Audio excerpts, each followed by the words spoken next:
የተናገሩትን ቪዲዮ ዋናውን ሊንክ ፈልገዋለሁ ዩቲዩብ ላይ የምታውቁ ሰዎች ለምሳሌ ፕሮቴስታንት እንደዚህ አራሙ ሶሪ ምንድነው ፔንቴኮስታል ወረርሽኝ ነው ፔንቴኮስታል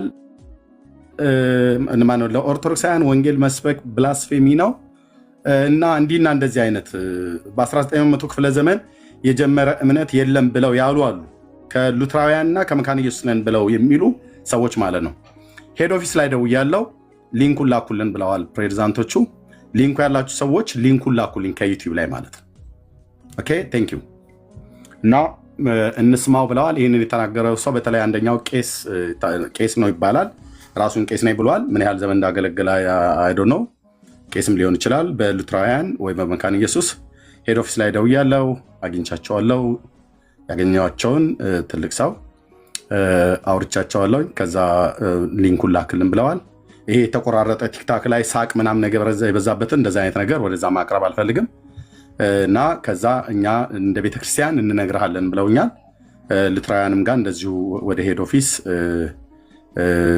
እንደውላለን ማለት ነው እና የመካነ ኢየሱስን አግኝቻቸው አውርቻቸዋለሁ ሙሉን ሊንኩ ያለበትን ሊንኩን እሱ ሊንክ በውስጥ ያላችሁ ሰዎች የምታውቁ እንግዲህ እንደምታውቁት እኔ በመተኛ ሰዓት ነው በጣም ብዙ ጊዜ ላይቭ ላይ የሚገባው የኢትዮጵያ ከሰዓት በኋላ ነው እኔ ጋር ደግሞ ሚድናይት ምናምን ነገር ስላለፈ እኔ ጋር በመተኛ ሰዓት ላይ ነውና በወቅቱ ይሄን ሲናገሩ እኔ አልሰማው እኛን የላክናቸው ብለው የሚሉ ከሆነ እንሰማለን እና የኔንም ንግግር ራሱ ነግሬያቸዋለሁ የኔም ቪዲዮ ወደዛ ይቀርባል አዎ ዱላይን ወደ መካነ ኢየሱስ አዞራለሁ ብያለሁ ምን ከተባለ ወንጌል ለኦርቶዶክሳውያንና ለካቶሊካውያን አትስበኩ ብሎ የሚል ትእዛዝ ከሄድ ኦፊስ ከተሰማ ወንጌላዊት መካነ ኢየሱስ ቤተክርስቲያን በቁሟ ሞታለች ማለት ነው ከተሰማ ነው ያልኩት ገና ምንም አላሉም እነሱ ግን አይሉም ብለውም ከሆነ እንሰማለን አንዳንዴ እንደዚህ ውስጥ ያለውን ነገር በሆነ አገልጋይ በኩል ሾልኮ ሊወጣ ይችላል እና አሁን ይሄ ዳዊት የተባለው ሰው ጌታ ይባርከው እንኳንም አሽልኮ አወጣው እዚህ ቲክታክ ላይ የሚሯሯጡ ማለት ነው አንድም ደግሞ እንደዚህ ሲሳደብ የነበረ ለዚሁ ቲክታክ ላይ የምናውቀው አንዳንዴ ሰዎች መንፈሳዊ ዓለም ላይ ይነፍስብሃል አልኩ ብራዘር ነፈሰበት የሚባል ነገር አይደል እንጀራ ወይ እናቶች ቶሎ ሲጋግሩ ምናምን ነገር አክምባሎት ምናምን ነገር ካልጫኑበት የነፈሰበት ተብሎ የሚባል ማለት የነፈሰበት ጴንጤ የነፈሰበት መካነ ኢየሱስ የነፈሰበት ሉትራውያን የነፈሰበት ዋቴቭ ማንም ካቶሊክ ኦርቶዶክስ የነፈሰበት ከሆነ ነፈሰበት ማለት ይገባቸዋል ብዬ አስባለሁ እና እሱም ቪዲዮ ፈልጋለሁ ማስታወቂያ እሱ ነው ከቤተክርስቲያኒቱ ከሄድ ኦፊስ ቪዲዮን እንፈልጋለን ብለውኛል የት ሀገር እንደምኖር ስሜ ማን እንደሆነ ምን እያሰራሁ እንዳለው በደንብ ራሴን አስታውቂያለሁ ቪዲዮ የኔንም ጭምር ይደርሳቸዋል ማለት ነው ኮምፕሌን የምታረጉም ካላችሁም ሄዳችሁ እዛ ኮምፕሌን አድርጉ የት ሄድ ኦፊስ ኢትዮጵያ ወንጌላዊት መካነ ኢየሱስ ቤተክርስቲያን ስልኬን ጭር አርጌ ደውዬ አግኝቻቸዋለሁ ትናንት ረጅም ሰዓት አውርተናል አይ ቲንክ ማለት ሰዓት እንኳን አይደለም ረጅም ደቂቃዎች አውርተናል ቢያንስ ኦኬ ስንት ደቂቃ አወራን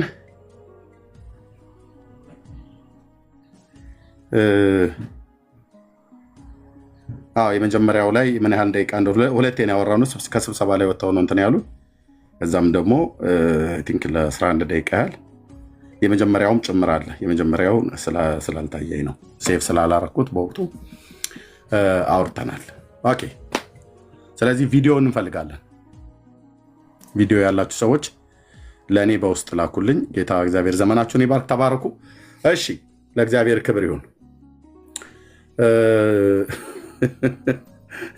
ኦርቶዶክሳውያን ወገኖች አንዳንዶች ታሳዝኑኛላችሁ በጣም ነው ታሳዝኑኝ አንድ ሰሞን ምን ነበር የሚሉት ወደ ቲክቶክ የመጣው ጊዜ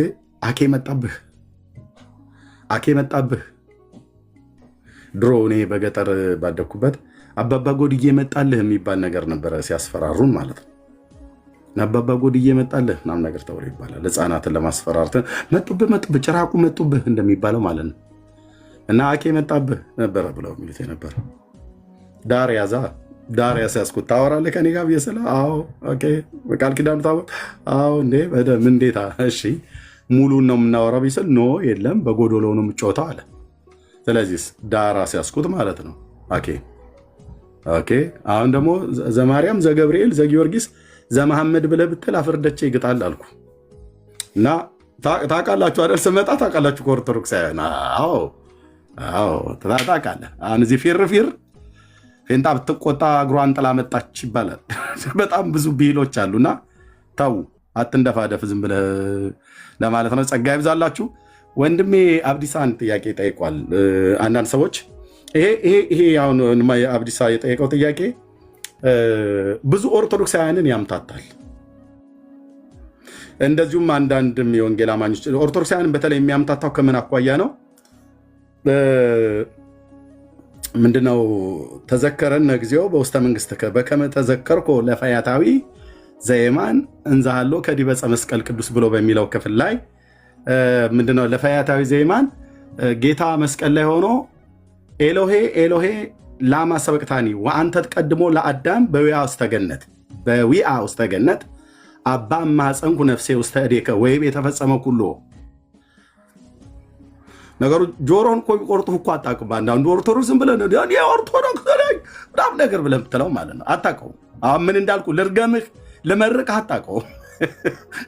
እሺ ኤኒዌይ እና ወይ ፌር እኔም ራሱ አላወቁትም። አሁን እዚህ ጋር አሁን ረግመን መርከን እንደው ፌር ለመሆን ስፔንዲውን ብታስገባው አይፈታም። ዝም ብለህ አሜን በል።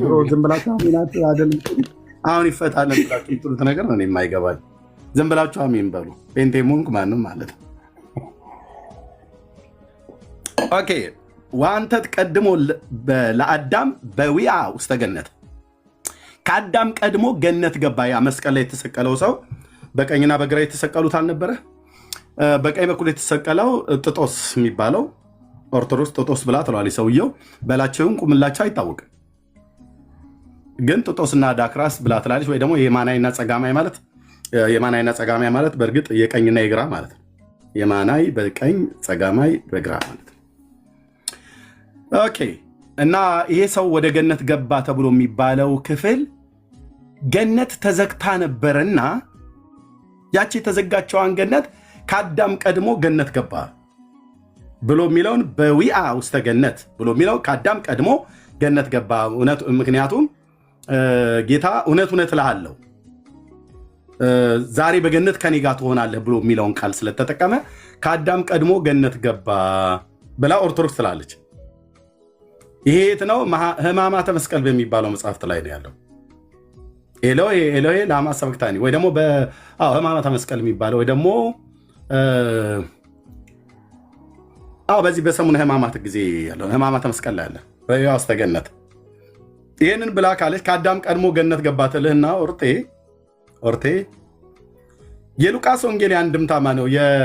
የሉቃስ ወንጌል የአንድምታ ትርጓሜ ላይ ደግሞ ስታነብ አዳም ጥንቱኑ ገነት ገብቷል ብላ ደግሞ ትላለች። እንዴ ለዩ እንጂ ጌታ መስቀል ላይ ሳይሰቀል በፊት አዳም ሞቶ ማን ነው አብርሃም በገነት ነበር ብላ ትላለች። አዳም አይደለም አብርሃም በገነት ነበር ትላለች። የሉቃስ ወንጌል የአንድምታ ትርጓሜ መጽሐፍቱ አለ። እዚህ መረጃ በሽ ነው ብራዘር። እንዲህ ዝም ብሎ ያለ መረጃ ያወራል ብለህ ካልክ በደንብ ልታጠና ይገባል፣ በደንብ ልታቅ ይገባል። እና አብርሃም በገነት ገብቶ ነበረ ብላ ትላለች። የሉቃስ ወንጌል መጽሐፍ ምዕራፍ 16 በተነገረው ክፍል ላይ አብርሃም በገነት ነበር ትላለች። አብርሃም በገነት ከሆነ ከጌታ ከኢየሱስ ክርስቶስ ሞት በፊት ማለት ነው። የእስራኤል እስከ ግብፅ ምድር የወጣበት ዘመንና በጌታ ዘመን መካከል የ1500 ዓመት የዘመን ርቀት አለ በለው ኤርምያስ። ኦኬ የእስራኤል እስከ ግብፅ ምድር ከወጡበት እስከ አብርሃም ዘመን ድረስ ደግሞ የ400 ምናምን ነገር ዓመት እርዝመት አለ የዘመን ርቀት።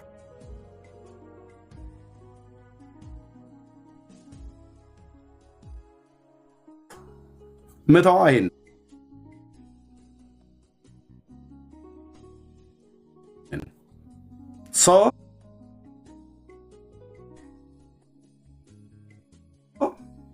አብርሃም በሉቃስ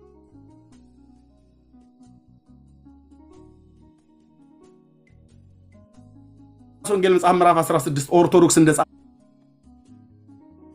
በአንድምታ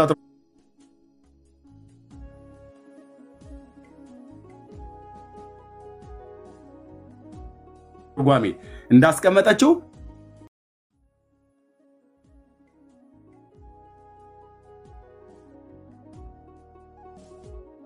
ቀድሞ ገነት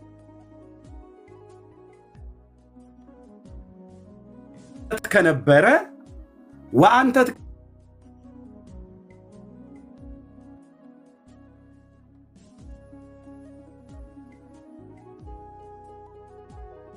ቀድሞ ለአዳም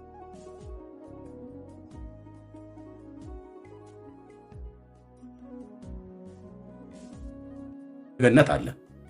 ሰማያዊ ገነት ቅዱስ ጳውሎስ በቆሮንቶስ መልእክቱ ላይ እስከ ሶስተኛው ሰማይ ድረስ ተወሰዱ ብሎ ያለውን ገነት ብሎ ይለዋል። እሱ እዛው ጋር ቆሮንቶስ ላይ ማለት ነው።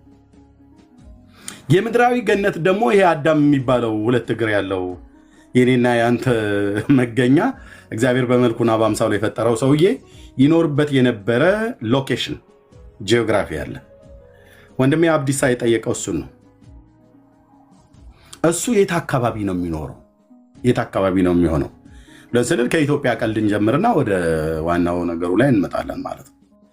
በእኛ በኢትዮጵያውያን ተረትና በኢትዮጵያውያን ቀልድ ነገሩ ቀልድ ብቻ አይደለም፣ የተጻፈ ሁሉ ጭምር አለ። ታውቃላችሁ አዳም በኢትዮጵያ ኦርቶዶክስ ቤተክርስቲያን አዳም የተሰራው በኢትዮጵያ አፈር ነው ይላል።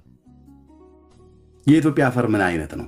መረሬ፣ አቦልሴ፣ ቀይ አፈር ምን አይነት አፈር ነው? እኔ እንኳን በተወለድኩበት በኦሮሚያ ክልል ላይ ማለት ነው 3 አይነት አፈሮች አሉ። እኔ እንኳን ባለሁበት አካባቢ ላይ አቦልሴ አፈር አለ፣ ቀይ አፈር አለ፣ መረሬ አፈር አለ። ይሰማል አይደል? አዎ። ከየትኛው ነው ደግሞ? አሁን በዚህ ደግሞ እንጨቃጨቅ እንዴ? አርሲ ውስጥ እኔ በተወለድኩበት አካባቢ እነዚህ 3 አፈሮች አሉ። ወደ ሸዋ ደግሞ ብንሄድ የሸዋ ኦሮሞዎች የሰፈሩበት አካባቢ ደግሞ 4 አይነትም 6 አይነትም ሊኖር ይችላል። ወደ ሸዋ አማሮች ደግሞ ወደ ምንጃርና ምናምን አካባቢ ላይ ብትሄድ በረህት አውራጃ ውስጥ ብትሄድ በረህት ቆሎ ትምህርት ቤት ስለነበሩ 2 ነው 3 አይነት አይቻለሁ። አሁን በዚህ ደግሞ ታፋጁን እንዴ? በኢትዮጵያ አፈር ብለህ ከሰሜን እስከ ደቡብ ከምስራቅ እስከ ምዕራብ ስንት አይነት አፈሮች ነው ያሏት ኢትዮጵያ? በትንሹ ሸካራ ለስላሳ ከሚባለው መረሬ አቦልሴ ከሚባለው ጋር አብሮ ተጨምሮ ግፋቢል 3 እና 6 እና 7 አይነት አፈር ሊኖር ይችላል። ወርታይ ደግሞ ዲፕ ከቆፈርክ መሬቱ እሱን በኋላ ሳይንሱን ለቢኒል ተሆነ ዝም ብዬ ባልተሰጠኝ ነገር ላይ እንትን እንዳለው ማለት ነው። ድሮ ነው እኔ የተማርኩትኝ 3 አይነት የሰው ዝርያ ነበር። ኒያንደርታል፣ ክረማግነና ምን ነበር የሚባል የጥንታዊ ጋርዮሽ ምናምን ነገር ብሎ በሚል ትምህርት ላይ ማለት ነው። በንጉሱ በለውጡ ዘመን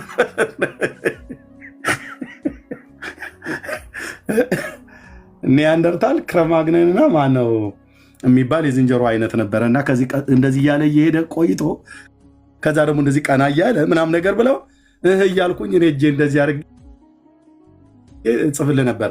አልማው የሚባል አስተማሪ ነው ያስተማረ።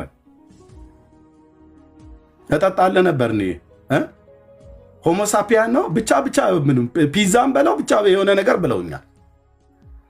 የአፈርም አይነት ይላል ጂኦግራፊው ማለት ነው። የአፈርም አይነት ወርታይ መሬቱ ሲቆፈር እኔ እኮ ጥልቅ ሳይንቲስት እኮ ሆነልህ ነበረ። ጌታ ለዚህ ለተባረከው አገልግሎት ጠርቶኝ እንጂ የሆነ ጂኦግራፊና ሂስቶሪ ላይ አታምታታም ነበር ፊቴ ማለት ነው። ኤንዌይ እሺ፣ የአፈር አይነቶች አሉ እና ምን ከኢትዮጵያ አፈር ነው የተበጀው አሉ አዳም። የት አካባቢ ለን ስንል እዚህ ወደ ሰከላ አካባቢ ላይ ጎጃም ውስጥ አሉ ከብቶች እዛ አካባቢ ሲጠብቅ ታይቶ ነበረ አዳም። የአባይ ውሃ መፍለቂያው ሰከላ አይደል ያለው ጎጃም ውስጥ እና እዛ አካባቢ ላይ ነበረ ከብቶች ግጦሽ ሲያገጥ በዛ ታይቶ ነበር ይላል። አሁን ይህንን የሚሰማ ጉራጌ ቢሰማ ምን ይላል? የለም እኛ አካባቢ ነበር እንሰት ተክሎ ሲያሳድግ ነበር ይላል። የባሌ ኦሮሞዎች ቢሰሙ በፍጹም ሊሆን አይገባል። እኛ አካባቢ አጋዘን እዚህ በባሌ ተራሮች ላይ ድኩላና አጋዘን ሲያድን አይተነዋል ብሎ ሊል ይችላል። ክሌም ያደርጋል ሁሉም በየፈርጁ ማለት ነው። ጎጃሙ ክሌም አድርጎ ባሌው ዝም የሚልበት አንዳችን ምክንያት የለም። ጅማው ጥግ ይዞ ታዛቢ የሚሆንበት የለም። እሱም ደግሞ ይላል የአርባ ምንጮቹ የለም አዞ ሲያጠምድ ነበር እኛ ጋር ብለው ቢሉ ምን ልናመጣ እንችላለን? እና እኔ በእውነት ምድራችን ላይ ተውኝ። ለምንድን ነው አሁን እዚህ ውስጥ የከተታችሁኝ? ምድራችን ላይ የሚዋሽ ውሸት ብራዘር። እኔ እንኳን የሰባተኛ ክፍል ተማሪው እንደው ትንሽ ገልበጥ አድርጌ ያነበብኩት ይሄና አንተ ኮሌጅ በጥሰ መጫኛም በጥስ ምንም በጥስ አታነብም። እና አዳም ጎጃም ውስጥ ነበራሉ። የተሰራው ከኢትዮጵያ አፈር ነው ዘበነ ነው ያለው። እና ፕሮፌሰር ፍቅሬ ቶሎሳ ሁሉ ጭብር ሲናገሩ ሰምቻለሁ። የተቦካበትም አይነት ውሃው የጣና ሳይሆን አይቀርም። በጣም የሚገርመው ታውቃላችሁ፣ እኛ ምድር ላይ ነው። የሲኦልም መግቢያ ኢትዮጵያ ውስጥ ነው ያለው፣ የገነትም መግቢያ ኢትዮጵያ ውስጥ ነው ያለው ተብሏል። እነዚህ ማናቸው? እነ ጀማኔ ሰለሞን፣ እነ እህተ ማርያም፣ እህተ ፋጤ ምናምን ብትላቸው የሚያወሩት አለ። ከቤተ ክህነት ጋር የተገናኘ ሶርስ አለ። አሁን እያንዳንዳችሁ በጣም ብዙዎች ስትሄዱ ብዙ መቃብር ትጎበኛላችሁ። የኖህን ሚስት ግን ለምን እንደማትጎበኙ ነው እኔ እንትን ያላለኝ። ጎንደር አሁን ፋሲለደስ ግንብ ስር የሜቴ አይከን የጭልጋ ተወላጅ ናቸው፣ የደቡብ ጎንደር እና እሳቸው የተቀበሩት እዛ ፋሲለደስ ግንብ ስር ነው። የማ ሚስት አልኩ? የኖህ የሴምና የካም የያፌት እናት ማለት ነው። ማን ያየው? እሱን ሄደህ ጠይቅ። እንዲህ አይነት ነገር በስርዓት ፕሮፌሰር ፍቅሬ ቶሎሳ ናቸው ሲያወሩ ሰማሁት። እንግዲህ ይታይ።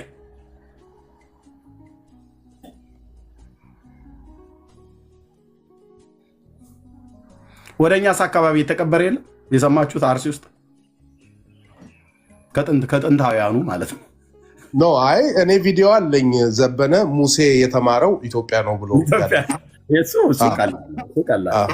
እሱ ከሚስቱ ጋር ሚስቱ ኢትዮጵያ አርሲ ስትለኛው እሱም አርሲውኛው አካባቢ አይደል? ያው በዛው ምናልባት ኤኒዌይ። እና እንደዚህ አይነት ቀልድ አለ። እውነቱን ግን ለማወቅ ገነት የት ነበረ ከተባለ ሎኬሽኑን ለማወቅ ከፈለገ በጣም በቃ የኢትዮጵያንም ተረት አለመስማት የአሜሪካንም ጽሑፍንም አለማንበብ፣ ካነበብክም ደግሞ ሁሉንም በመጽሐፍ ቅዱስ ጂኦግራፊ ቢብሊካል ጂኦግራፊ በዛ ሎኬሽኑን ብቻ መፈለግ፣ አቅጣጫው እዚህ ጋ ነው ብለህ ባትልም 4 ምስክሮች አሉ። ይህን ነገር ሎኬሽኑ በዚህ በምድር ላይ የት አካባቢ እንደሆነ ሊጠቁሙ የሚችሉ መጽሐፍ ቅዱስ የሚነግረን 4 ምስክሮች አሉ። 4ቱ ምስክሮች በመጽሐፍ ቅዱስ ላይ ነው ያሉት። 4ቱ ምስክሮች ዓለም ከተፈጠረ ጊዜ ጀምሮ የነበሩ ናቸው። አንደኛው ጠፍቷል። 3ቱ ግን በህይወት አሉ። እነሱም እነማን ናቸው? ወንዞች ናቸው። ወንዞቹ አንደኛው ጊዮን የሚባል ወንዝ አለ፣ የኢትዮጵያን ምድር ይቀባል ብሎ ይላል። ሁለቱ ወንዞች ደግሞ ኤፍራጥስና ጢግረስ የሚባሉ ወንዞች አሉ። እነዚህ በጥንት አሦራውያን አሁንም ደግሞ ኢራቅ የቀድሞው ባቢሎናውያን በዛ ምድር ላይ ይፈሳሉ። እነዚህ ወንዞች አሉ። 3ቱ ማለት ነው።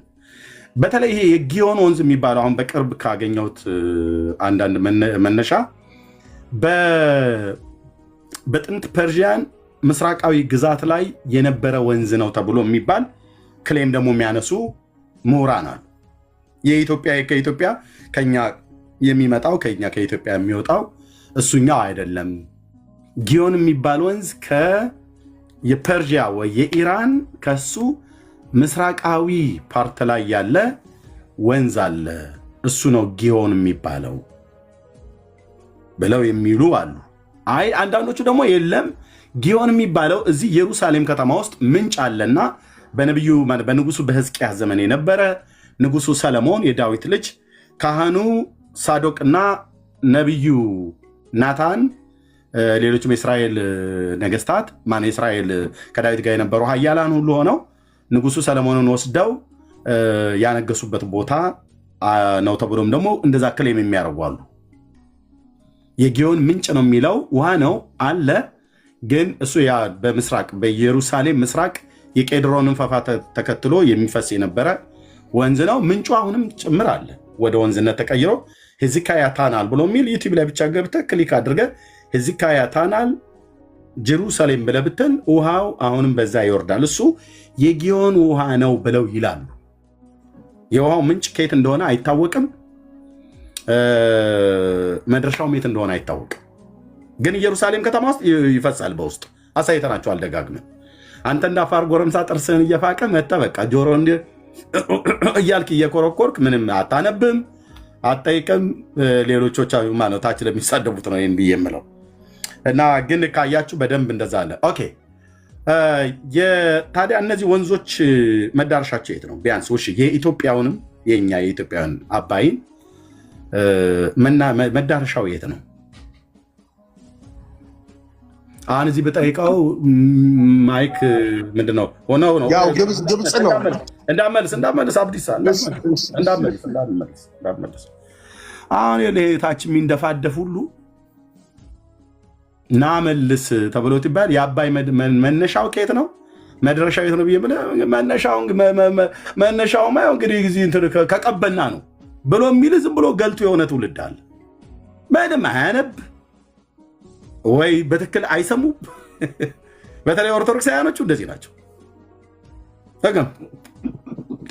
ብሎ ጆሮውን እንትን ይላል። ምንም በትክክልም አይሰማም። ከሰማም ከጥቂቶቹ በስተቀር ማለት ነው። ኦኬ የት ነው መነሻው? መድረሻው የት ነው? የዋቢ ሸበሌ ወንዝ ከየት ነው የሚነሳው? መፍለቂያው የራሳችን ወንዞች ማለት ነው። አዋሽ ከየት ነው የሚነሳው? የት ነው የሚያልፈው? የት ነው መጨረሻ ግቡ? የት ነው? በጅቡቲ አርፎ ወደ አሜሪካ ይፈሳል ብሎ የሚል አንዳንድ አሁን እዚህ አይጠፋም ብናስገባ። እውነቴን ብዬ የምልህ ከዚህ ትውልድ ጋር ነው ተቆጥረን 130 ሚሊዮን ደረስን የምንባለው ማለት ነው።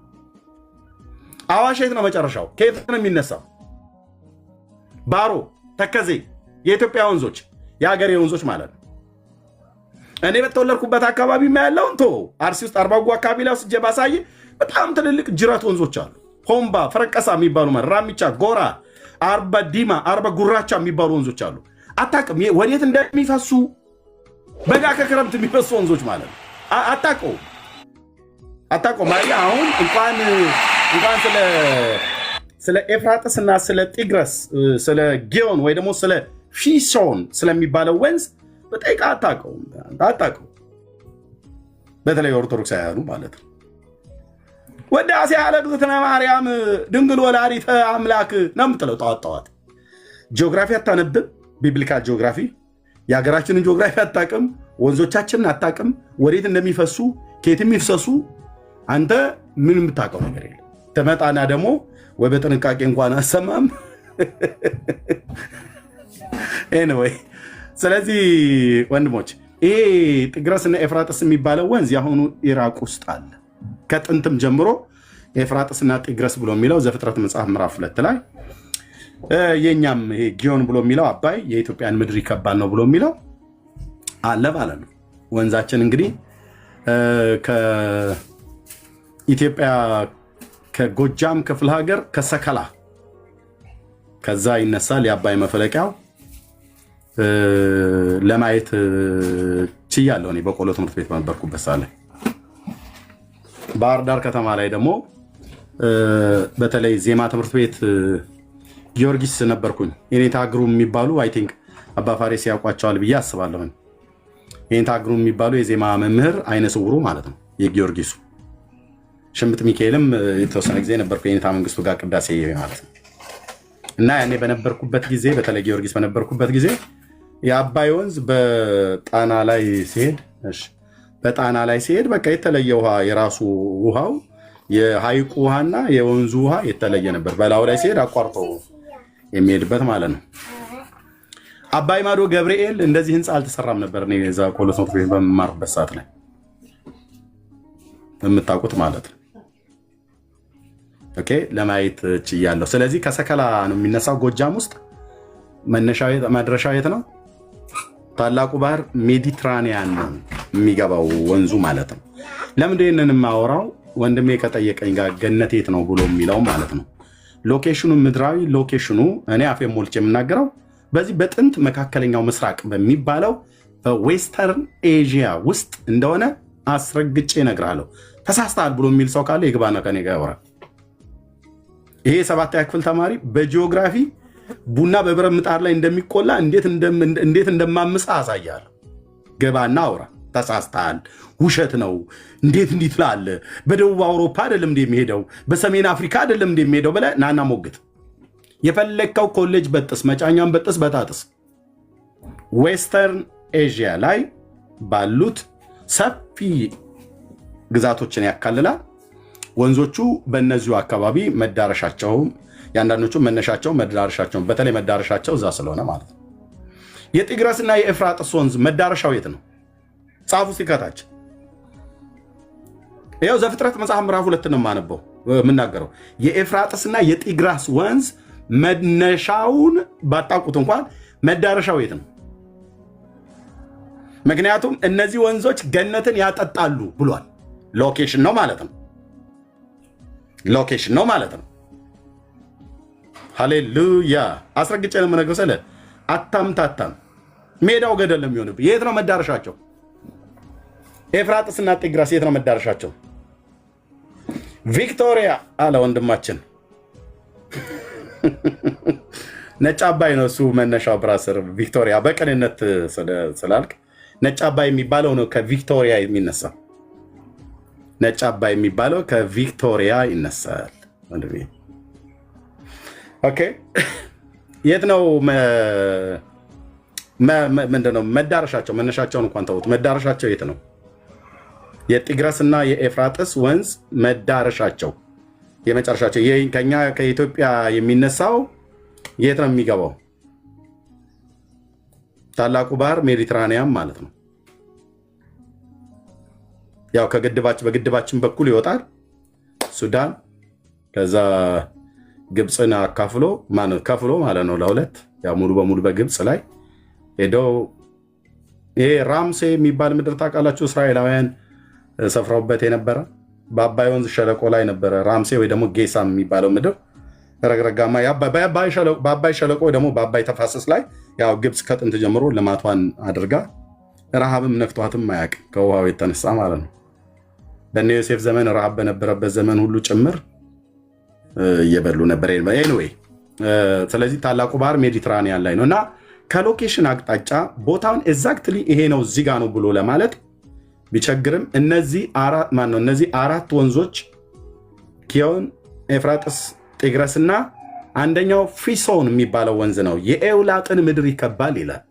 ይሄ የኤውላጥ ምድር የሚለውን እኔ በጥቂቱ ከሰማሁት ከሰዎች ማለት ከምሁራን ማለት ነው፣ ቪዲዮ ስላለ ማለት ነው። ጂኦግራፊ ደስ ይለኛል። ጂኦግራፊና ሂስትሪ በጣም ደስ ይለኛል የእውነት። ሌላውም እንደዚሁ ማለት ነው።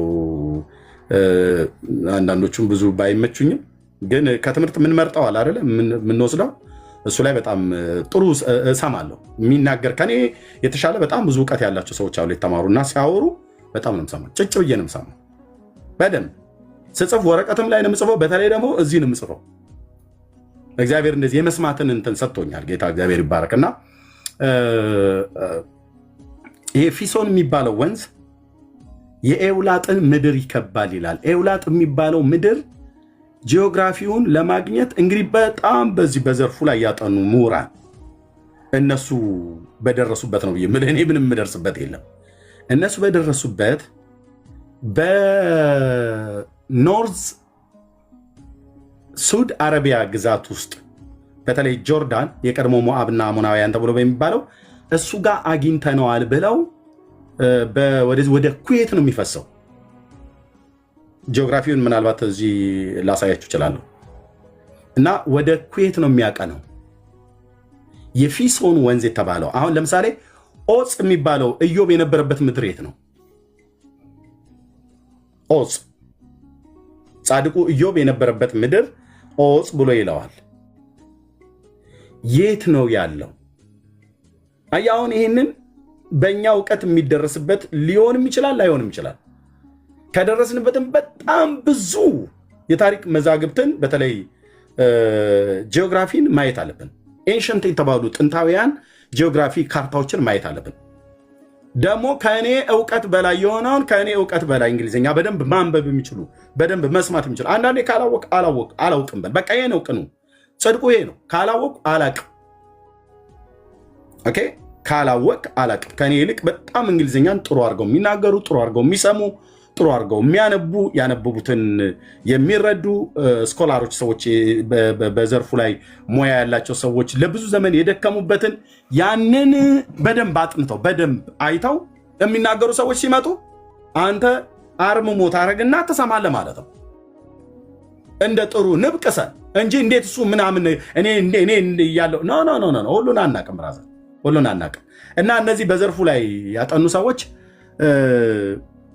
ከዚህ ከሰሜኑ የሱድ አረቢያ ወይ ደግሞ ጆርዳን የሚባለው በእርግጥ ጆርዳን ሱድ አረቢያ ግዛት ውስጥ አይደለም። የቀድሞ ሞአብና አሞናውያን ኤዶሚያስ ምድር ነው። የሳውዙ ፓርት ኤዶሚያስ ነው። የኖርዙ ፓርት አሞናውያን ነው። የሚድል ደግሞ ያለው ሞአብ። አቤት ካርታውን ልኬልሃለሁ፣ ቼክ አድርገው። ቴንክ ወንድምነት። እና ፊሾን የሚባለው ወንዝ ከዛ ይጀምራል ብለው በዘርፉ ላይ ያጠኑ ሰዎች ይናገራሉ ማለት ነው። ቴንኪው ወንድምነት። እሺ ቆርጣሃታል ችኛዋን የፊሶንም ሁሉ ጭምር ፊሾን ብለህ ዘፍጥረት መጽሐፍ ምዕራፍ 2 ላይ አሉ። እዚህ እኔ ቆይ እዚህ ላይ ካገኘሁት ታብሌቴ ላይ ካገኘሁት ላስቀምጠውና የፊሶን ይሄኛው የኤፍራጥስና የጢግረስ ወንዝ ነው። በተለይ የጊዮን የሚባለውን ብለው ያሉት አንድ ምሁራን አይ ቲንክ የእኛን የኢትዮጵያን ታሪክ ለማጥፋት ብለው ከሆነ አልቀበልም። ግን በእርጋታ መታየት አለበት ያ ማለት ነው። በእርጋታ መታየት አለበት። በተለይ የጊዮን ወንዝ ከኢራን ምስራቃዊ ላይ የሚሄድ አንድ ጊዮን ተብሎ የሚጠራ ወንዝ አለ። እሱ ሳይሆን አይቀርም ብሎ የሚል መላምታቸውን ያስቀምጣሉ።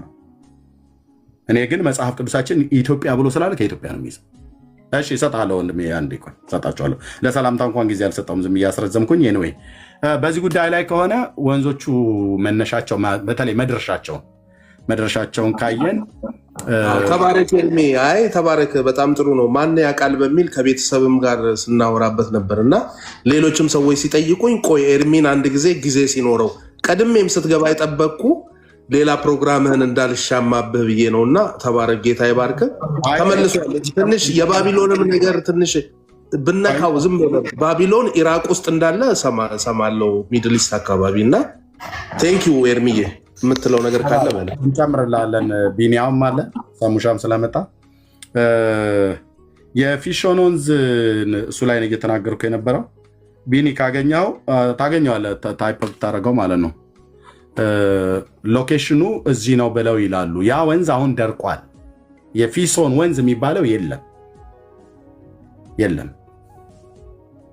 የኤውላጥ ምድር ይባላል። ኤውላጥ የሚባለው ምድር ለማግኘት ወደ ጥንታዊ ወደሆነ በጣም ኤንሸንት ወደሆነ ጂኦግራፊ መሄድ አለብን። ከየት እስከየት ያካልል ነበረ? ለምሳሌ አሁን ቅድም እንዳልኳችሁ ኦፅ የሚባለው ጻድቁ ኢዮብ ይኖርበት የነበረ ምድር ኦፅ ብሎ ይለዋል። በኦፅ ሀገር ጻድቅ ሰው የነበረ ኢዮብ ይኖር ነበር ብሎ ይለናል ኢዮብ መጽሐፍ ምዕራፍ 1 ላይ።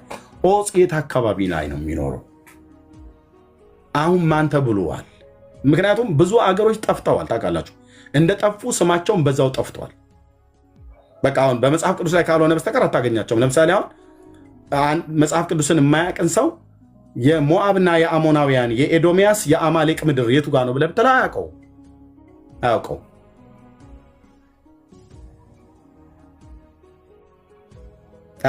መጽሐፍ ቅዱስን የሚያውቅና የመጽሐፍ ቅዱስን ጂኦግራፊ የሚያውቅ ቢብሊካል ጂኦግራፊ የሚያውቅ ሰው ካልሆነ በስተቀር ያነበበ ሰው ካልሆነ በስተቀር ከእስራኤል ምስራቅ፣ ከእስራኤል ምዕራብ፣ ከእስራኤል ደቡብ፣ ከእስራኤል ሰሜን የቱ ጋር ነው የሚያዋስነው ተብሎ ቢባል አያውቀውም አንዳንድ ሰው ማለት ነው። ስለዚህ መጽሐፍ ቅዱሳችን ታውቃላችሁ ጂኦግራፊን ሁሉ ይናገራል ማለት ሎኬሽንን ይጠራል፣ ይናገራል፣ አገሮችን ይጠራል፣ ቦታን ይጠራል፣ የቆመ ትክል ድንጋይን ሁሉ ጭምር ይነግራል። ለምሳሌ ማነው አዶንያስ የሚባለው የዳዊት ልጅ መስዋዕትን ሄዶ የሰዋበትን ቦታ አለት ነው ይጠራዋል። እንደዚሁም እስራኤል በአቤኔዘር ሰፈሩ ይላል በአንደኛ ሳሙኤል መጽሐፍ ምዕራፍ 4 እና 5 ላይ ስናጠራ ፍልስጤማውያን በአፌቅ እስራኤላውያን በአቤኔዘር። አቤኔዘር ብሎ የሚለው እግዚአብሔር እስከዛሬ ረድቶናል ብሎ የሚለው አቤኔዘር የሚባለው ድንጋይ አለ፣ የቆመ ድንጋይ ማለት ነው። አለት ነበረ፣ በዛ በአቤኔዘር ሰፈሩ ብሎ ይላል። ቦታን ሁሉ ይጠራላል፣ የቆመ ድንጋይ ካለ ይጠራላል። እና ያ አካባቢ የት አካባቢ ላይ ነው ያለው ለማጥናት በጣም ጊዜ ይጠይቃል። ካጠናንም ጥሩ ካላጠናን ደግሞ ያጠኑ ሰዎች ሲናገሩ በደንብ መስማት ጥሩ ነው ለማለት ነው። የምድራዊዋ ገነት ሎኬሽን ነው። እዚሁ ምድር ላይ ያለ ነው። ያ የአትክልት ስፍራ የተባለው አሁን ጠፍቷል፣ የለም። ወንዞቹ ግን ገነትን ያጠጡ ነበር ብሎ ስለሚል ወንዞቹ ምንም አይ ቲንክ አላጎሪ አድርገን እንኳን ራሱ ልናጠፋቸው አንችልም። ወንዞቹ ወንዞች ናቸው። ከኛ ከኢትዮጵያ የሚነሳው ሜዲትራኒያን መጨረሻ ይሆናል። የኤፍራጥስና የጢግራስ ወንዝ አለ። ይሄ ደግሞ ፊሾን የሚባለው ወንዝ አሁን ሰላምታ ወንድሞች ይስጡና ካርታ ላይ ፈልጌ አይ ቲንክ ዳውንሎድ አድርጌዋለሁ ባለፈው፣ እሱን አሳያችኋለሁ ለማለት ነው። ተባረኩ። ከዛ ወደሚቀጥለው ክፍል ላይ እንመጣለን። እንኳን ደህና መጣችሁ። ቢኒያው ሰላም በል ታዴ እና አይ ቲንክ እንደዚህ አይነት ስማውን ባትጠቀም ምን አለበት ወንድሜ? ሴቱን ወንድ አላውቅም። የከሸፈት ኤርሚያስ ነኝ። ይቅርታ፣ በጣም ይቅርታ። ኤርሚያስ ነው ስሜ። እኔ ኧረ ተው በቃ ኤርሚ፣ ይሄን የመሰለ ስም ይዘህ የከሸፈ ትውልድ እኮ በጣም እኮ አደገኛ ቃል ስም ጥሩ አይደለም። እሺ ኤርሚ፣ ስለቸኮልክ ለአንተ ልስጥህ። ከዛ ወንድሞች ሰላም ይላሉ። አዎ ሌሊት ነው እኔ ጋ እና ረጅም ቀን እኔም ቤት ከፍቼ ከራከር ነበር ምናምን ነገር እና ጠይቅ ነበረ። ጀስት ከአንተ መማር ፈልጌ ነው የመጣው። በምን እንደምትከራከር የነበረው ሌላ አርዕስት እንዳትከፍትበት አይደለም። ከዚህ በፊት ያው ሃይማኖታችን የኦርቶዶክስ ነኝ። ሃይማኖታችን በመስማት ነው እስከዛሬ ድረስ የኖርኩትና መጽሐፍ ቅዱስ ማንበብ ጀመርኩ። በመጽሐፍ ቅዱስ ማንበብ ላይ ደግሞ ስረዳ የሚናገረው መጽሐፍ ቅዱሱ ምንድን ነው የሚለው? መጽሐፍ ቅዱስ ጠቅላላ ኢየሱስ ክርስቶስን ነው የሚጠቅሰው።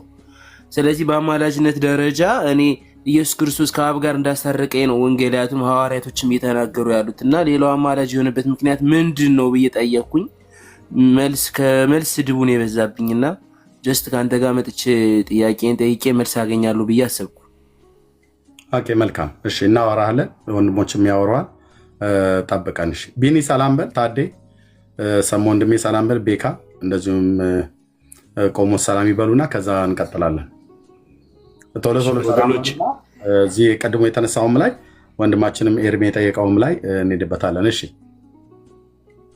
እሺ ወገኖች፣ የጌታ ሰላምና ጸጋ ይብዛላችሁ። አሪፍ ሀሳብ ነው የተነሳው፣ በደንብ እንሄድበታለን። ታቡ ግን ትንሽ ከፍ ማለት አለበት። ሼሩም ታቡም ከፍ ማለት አለበት እና ቀጥሉበት፣ ግፉበት። እንቀጥላለን። ሰሙዬ እንኳን ደህና መጣ። ታዴ እዚህ ውስጥ ያላችሁ አብዲሳ፣ ቤኪ፣ ኤርሚያስ ወይንም በቅንፍ የከሸፈው ትውልድ የሚለው ወንድሜ ማለት ነው። ከዛ ደግሞ ፋሬስ ቆሞስ፣ ሁላችሁም የጌታ ሰላምና ጸጋ ይብዛላችሁ። እንዲሁም ሌሎች ክርስቲያኖች ሁላችሁም የጌታ ሰላምና ጸጋ ይብዛላችሁ። ተባረኩ። እሺ ቴንክ ዩ ታዴ ሰላም በሉ። ከዛ ሰሞን ኤርሚዬ ወንድምነት እንዴት ነህልኝ? ጌታ ዘመንህን ይባርክ።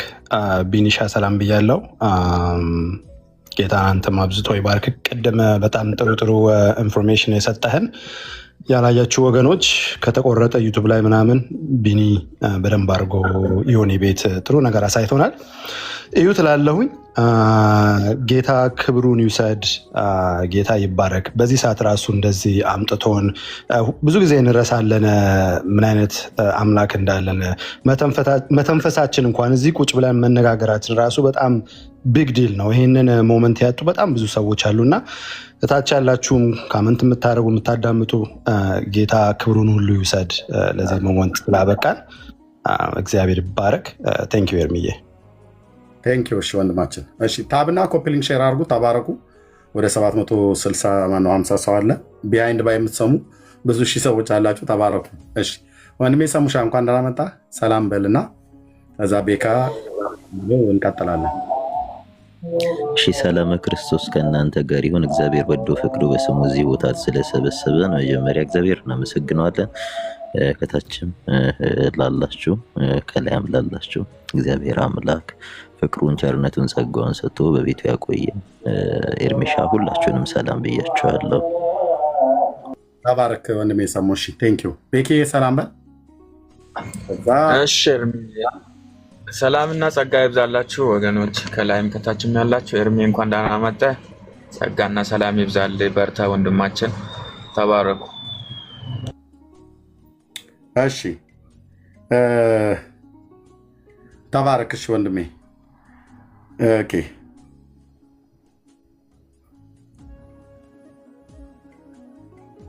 ኤርሚ ፒሶን ወይም ፊሾን የሚባለው ወንዝ አሁን የለም አይደል? ኢን ኤግዚስተንስ የለም፣ ጠፍቷል። የሳዑዲ አረቢያን ምድር የሚያቋርጠው ነበር። አዎ እሱ ደርቋል። ወንዙ የለም፣ ጠፍቷል። በደንብ በዘርፉ ላይ ያጠኑ ሰዎች ሲናገሩ ነው የሰማሁት። እዚህ ጋር ለማሳየት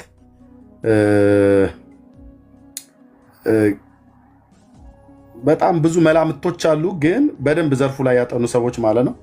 በተለይ ሆምወርኩን ደግሞ ልክ አሁን እንዳንተ እንደ ሰሙሽ አይነት ብትወስዱትና ብታዩት በጣም ደስ ይለኛል። እኔ በቅርብ ጊዜ ይሄ የጥንት መካከለኛው ምስራቅን የተወሰነ የአቅሜን ያህል ለማንበብ እፈልጋለሁ፣ ለማጥናት እፈልጋለሁ።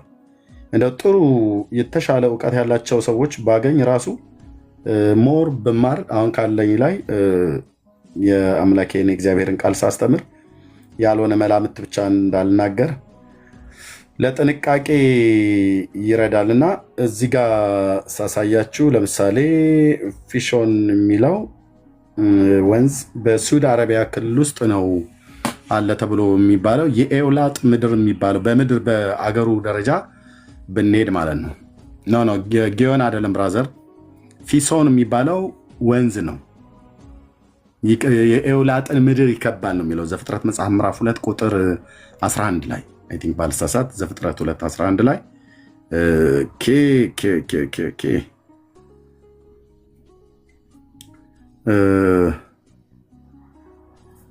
አዎ ዘፍጥረት መጽሐፍ ምዕራፍ 12 ማነው ምዕራፍ 2 ቁጥር 11 ላይ ማለት ነው። ምዕራፍ 2 ቁጥር 11 ላይ ፊሶን የሚባለው የኤውላጥን ምድር ይቀባል ይላል። ይሄ የኤውላጥ ምድር የሚባለው ጥንታዊ የሆነ ጂኦግራፊ ላይ ሄደ። ምናልባት የነቢያት መጽሐፍት ነቢያት አንዳንዴ እነዚህን የጥንት ሀገሮችን ይጠራሉ። ጥንታውያን የሆኑ አገሮች አሁን ዛሬ በካርታ ላይ ብትፈልጋቸው የጠፉ ማለት ነው። አማሌቅ ብሎ ሲል አገርና ህዝብ ነበር፣ ጠፍቷል። ህዝቡ ሲጠፋ አገሩም ጠፍቷል ማለት ካርታው ሙሉ ከመሬት ላይ ንቅል ብሎ የተደርምሶ ባይጠፋም አለ፣ ምድሩ አለ፣ ግን በሌላ ስም ተጠርቷል ማለት ነው። በሌላ ስም ተቀይሯል። አሁን ዛሬ ማ ተብሎ እንደሚጠራ ለማየት የአማሌቅ ምድር የሚባለው በከፊል እስራኤል እና በተለይ የግብፅ ምድርን የኔጌቭ በረሃ ውስጥ እንዳለ ይታመናል ማለት ነው። ድሮ በመንደሮቻቸው ነበር ይጠራ የነበረው። ለምሳሌ የቄዳር መንደሮች ተብሎ ሲባል አሁን መጽሐፍ ቅዱስን ስናነብ የቄዳር ብሎ ይላል። ቄዳር የት አካባቢ ነበር የሚኖረው? በመንደሮቻቸው ነበር ይጠሩ የነበሩት ማለት በሰዎቹ ስም መንደሮቹም እንደዛው ይጠሩ ነበር ይላል ዘፍጥረት መጽሐፍ ምዕራፍ 26 ስናነበው ማለት ነው። የነባዮትም ብሎ ይላል። ነባዮትም ተብሎ የሚባለው ነባዮት ማለት እንግዲህ የእስማኤል ልጅ ነው። ሁለተኛው ልጅ ነው፣ ሶስተኛው ልጅ አይ ቲንክ ሁለተኛው ወይ ሶስተኛው ወይ መጀመሪያው ሁለተኛው ሶስተኛው ማለት ነው። የነባዮት አውራ በጎች ያገለግሉሻል ብሎ ሲል ነባዮት የሚባለው የእስማኤል ልጅ ነው። ከ12ቱ የእስማኤል ልጆች አባቶች መካከል አንዱ ነው። ይኖር የነበረበት ምድር በሳዑዲ አረቢያና በደቡቡ ክፍል በእስራኤል ደቡባዊ ክፍል በኔጌቭ በረሃ ውስጥ ነበር ይኖሩ የነበሩት። በዚህኛው አሁን በእኛ አጠራር ማለት ቅር የማያሰኝ ከሆነ ልጠቀሙ፣ ካስቀየማችሁ ይቅርታ። ልክ እንደዚህ ዘላን ተብሎ እንደሚባለው ከቦታ ቦታ ከብቶቻቸውን በጎቻቸውን እየያዙ የሚሄዱ በድንኳን የሚኖሩ ማለት ነው። አሁን ባለው እስራኤል ውስጥ ዱርዚ የሚባሉቱ ጎሳዎች እና አንድ ደግሞ ሌላ አሉ የጥንት የአብርሃም ዘርነን ብለው የጄትሮ የዮቶር ዘሮች ነን ብለው የሚሉ አሉ። እስራኤል ምድር ውስጥ የሚኖሩ ማለት ነው ዱርዚዎችና አንደኛው ስሙን ከረዳችሁኝ ታች ጽፉልኝ ደስ ይለኛል። በሰሜን ካርሜል ቀርሜሌዎስ አካባቢ ላይ ይኖራሉ። ሶሪያ ውስጥ አሉ፣ ሊባኖስ ውስጥ አሉ፣ እስራኤል ውስጥም አሉ። እስራኤል እንደውም ቤት ተሰርቶላችሁ ተቀመጡ ብሏቸው በጎች ጠባቂዎች ስለሆኑ አሁን ድረስ የዮርዳኖስን ወንዝ ይዘው ከቦታ ቦታ ይንቀሳቀሳሉ፣ መንጎቻቸውን እየጠበቁ። ከፈለግ በቪዲዮ ላሳያችሁ እችላለሁ። ጥንታውያን ህዝብ ናቸው። ራሳቸውን ክሌም ያደርጋሉ። የዮቶር ዘር ነን ብለው ማለት ነው። አንዳንዶቹ የአብርሃም ዘመዶች ነን ብለው ክሌም ያደርጋሉ አሁን ያሉት እና የሚኖሩበት አካባቢ ላይ እንደዚህ መንጋ ቤድዊን ቴንኪዩ። አንደኛው ዱርዚ ነው፣ ሁለተኛ ቤድዊን ይባላሉ። ቴንኪዩ። ኤፊ በጣም ብዙ ጊዜ ሲሰርበኝ ነበር። ማቀው አይሁዳዊ ነው። በጣም ብዙ ጊዜ ሲሰርበኝ ነበር። ዛሬ ቁም ነገር አደረግ። ነገሩም ያም ቁም ነገር ነው። እንደዚህ እንድፈካ ነው የምታደርገኝ ሲሰርበኝ ማለት ነው። ቤድዊን ይባላሉ እነዚህ የቤድዊን ጎሳዎች እና ዱርዚ የሚባሉት አሁን በእስራኤል ምድር ላይ አሉ። በውትድርና ዓለም ውስጥ ሙሉ ጭምር ዜጋ ሆነው ተቀምጠዋሉ። ግን የጥንት ሰዎች ናቸው። ራሳቸውን ክሌም ያደርጋሉ። በሶሪያ፣ በእስራኤል፣ በጆርዳን ውስጥ አሉ። ግብፅ ውስጥ ይኖሩ አይኖሩ አላውቅም። እነኝን ሁሉ ጭምር አብሬ ያንን አካባቢ ሳጠና ነው አብሬ የማየው ማለት ነው። በጥንቃቄ ማየት ነው። ስለዚህ የቄዳር መንደሮች የሚባሉ አሉ። ያኔ በመንደር ደረጃ ነው የሚጠራ የነበረው። አሁን ግን አገር ሆኗል። ስለዚህ አብዛኛው የመጽሐፍ ቅዱስ ተማሪዎች እንደሚስማሙት አብዛኛው በእስራኤል ደቡባዊ ግዛት በኔጌቭ ምድረ በዳ ላይ ይኖሩ የነበረው ወይ ደግሞ ሳውዘርን ላይ ያሉት ማለት ነው። እና አሁን እነኛ ሀገሮች በግብፅ በእስራኤልና በጆርዳን በሱድ አረቢያ ግዛት ውስጥ ይገኛሉ ማለት ነው። በተለይ በሱድ አረቢያ ግዛት ውስጥ አሉ በጣም ብዙዎቹ፣ አብዛኞቹ ማለት ነው። ኦኬ ይህንን ብለን ካልን ይሄ የፊሶን ወንዝ እዚህ ጋር አሁን እንዳ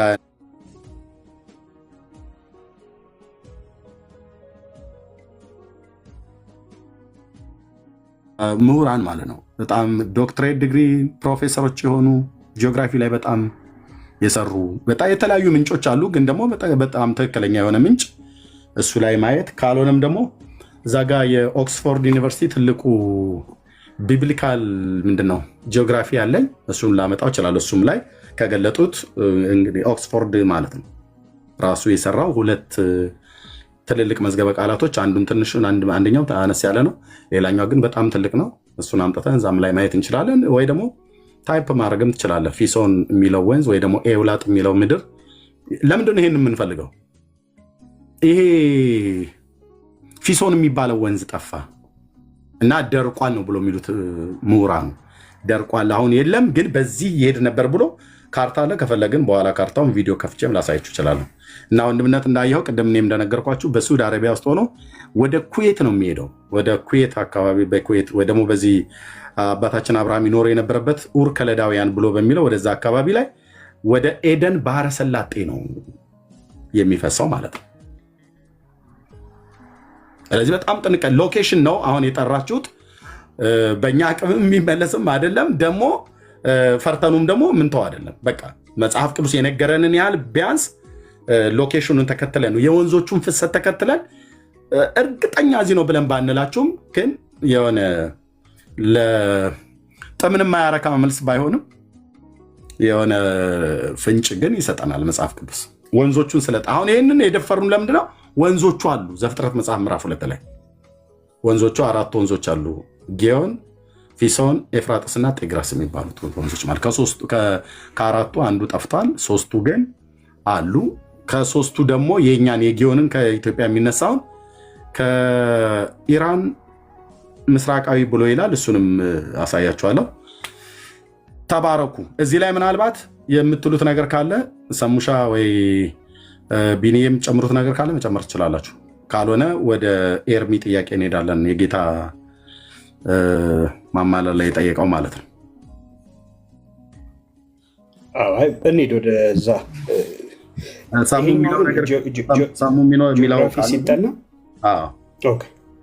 ጂኦግራፊ ሲጠና አሁን ለምሳሌ እነኚህ በጣም ጥንታዊ የሆኑ ወንዞች ናቸው። መነሻቸው መድረሻቸው አንዳንዶቹ ለምሳሌ ኤፍራጥስ እና ቲግረስ የሚባሉት እነሱ ክሊርሊ ይታወቃሉ።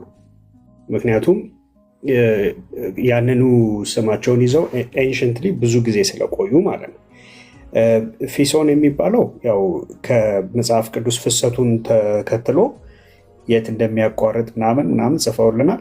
ጊዮንም እንደዚሁ ተብሏል። ግን አጌን ኤጁኬትድ ጌስ ነው። ኢቭን አሁን ጂኦግራፊ ላይ ራሱ የሚሰሩቱ ከመነሻ ፖይንቱ ከዚህ ይሆናል ተብሎ ከመነሻ ፖይንቱ ያው መጽሐፍ ቅዱስ ላይ ከተገኘው ከዛ ዲስክሪፕሽን ተነስተው ነው የሰሩት እና ይሄ ዴፊኒት የሆነ ነገር ባይሆንም ግን አትሊስት ፍንጭ ያለው መነሻ ነው እና ቴንኪው። ያው ወደ እንትኑ ሄድ እንችላለን። ኤርሚ ቴንኪው ተመልሶልኛል። እኔ ጋም ያው ሰዓት ሚድናይት ሆኗልና ተባረኩ። ጌታ ይባርክ። ኤርሚ ያው መጣለው ጥያቄ ሲኖረኝ ያው እማራለሁ ሁሌ ከታች ቁጭ ብዬ። አንዴ ቆይ አንዴ ሳሙኤል ነገር አለ። ብዙ ጊዜ ቅድም እንደተባለው ስተዲ ነው ጥናት ነው ብዙ ጊዜ በፊሶን ወንዝ ዙሪያ የሚነገረው እና መዲና አካባቢ ሳውዲ አካባቢ ይቺ መዲና የምትባለው ከተማ እዛ አካባቢ ካለ ተራራማ ኤሪያ ተነስቶ የአረብን ባህረ ሰላጤ እያቋረጠ ሄዶ ኩዌት አካባቢ ይገባ ነበር ተብሎ ነው እና ብዙ ጥናቶች ነው በዚህ ቦታ ይሄ ከየት ተነሳ የቱ ጋር ነበር እየተባለ ጥናቶች ነው ወይም ሃይፖቴቲካል እንትኖች ናቸው እየተነሱ ያሉት እና መነሻው ግን እዚሁ መዲና አካባቢ ሂጃዝ ከሚባል ተራራ አካባቢ ከተራራማ ኤሪያ መነሻው እዛ ጋ ነው ብለው ነው የሚናገሩት እና መድረሻው ደግሞ የኩዌት ባህረ ሰላጤ ነው እዛ ውስጥ ነው እዛ ጋ ነው ማብቂያው ተብሎ ይነገራል። ግን ይሄ ከጥናት የዘለለ ነገር አልተገኘም። ጥናት ነው ከዚህ ቦታ ነው የተነሳው ከዚህ ቦታ ነው የተነሳው የሚል ነው እንጂ እርግጠኛ ሆኖ እየተነገሩ አይደለም። እና ይሄ ለዛ ነው ኤንሸንት የሆኑ እንትኖች ቢገኙ አሁን ይሄ ብዙ ጊዜ የባይዛንታይን ፍራግመንት ለዚህ ነው የሚያስፈልገው።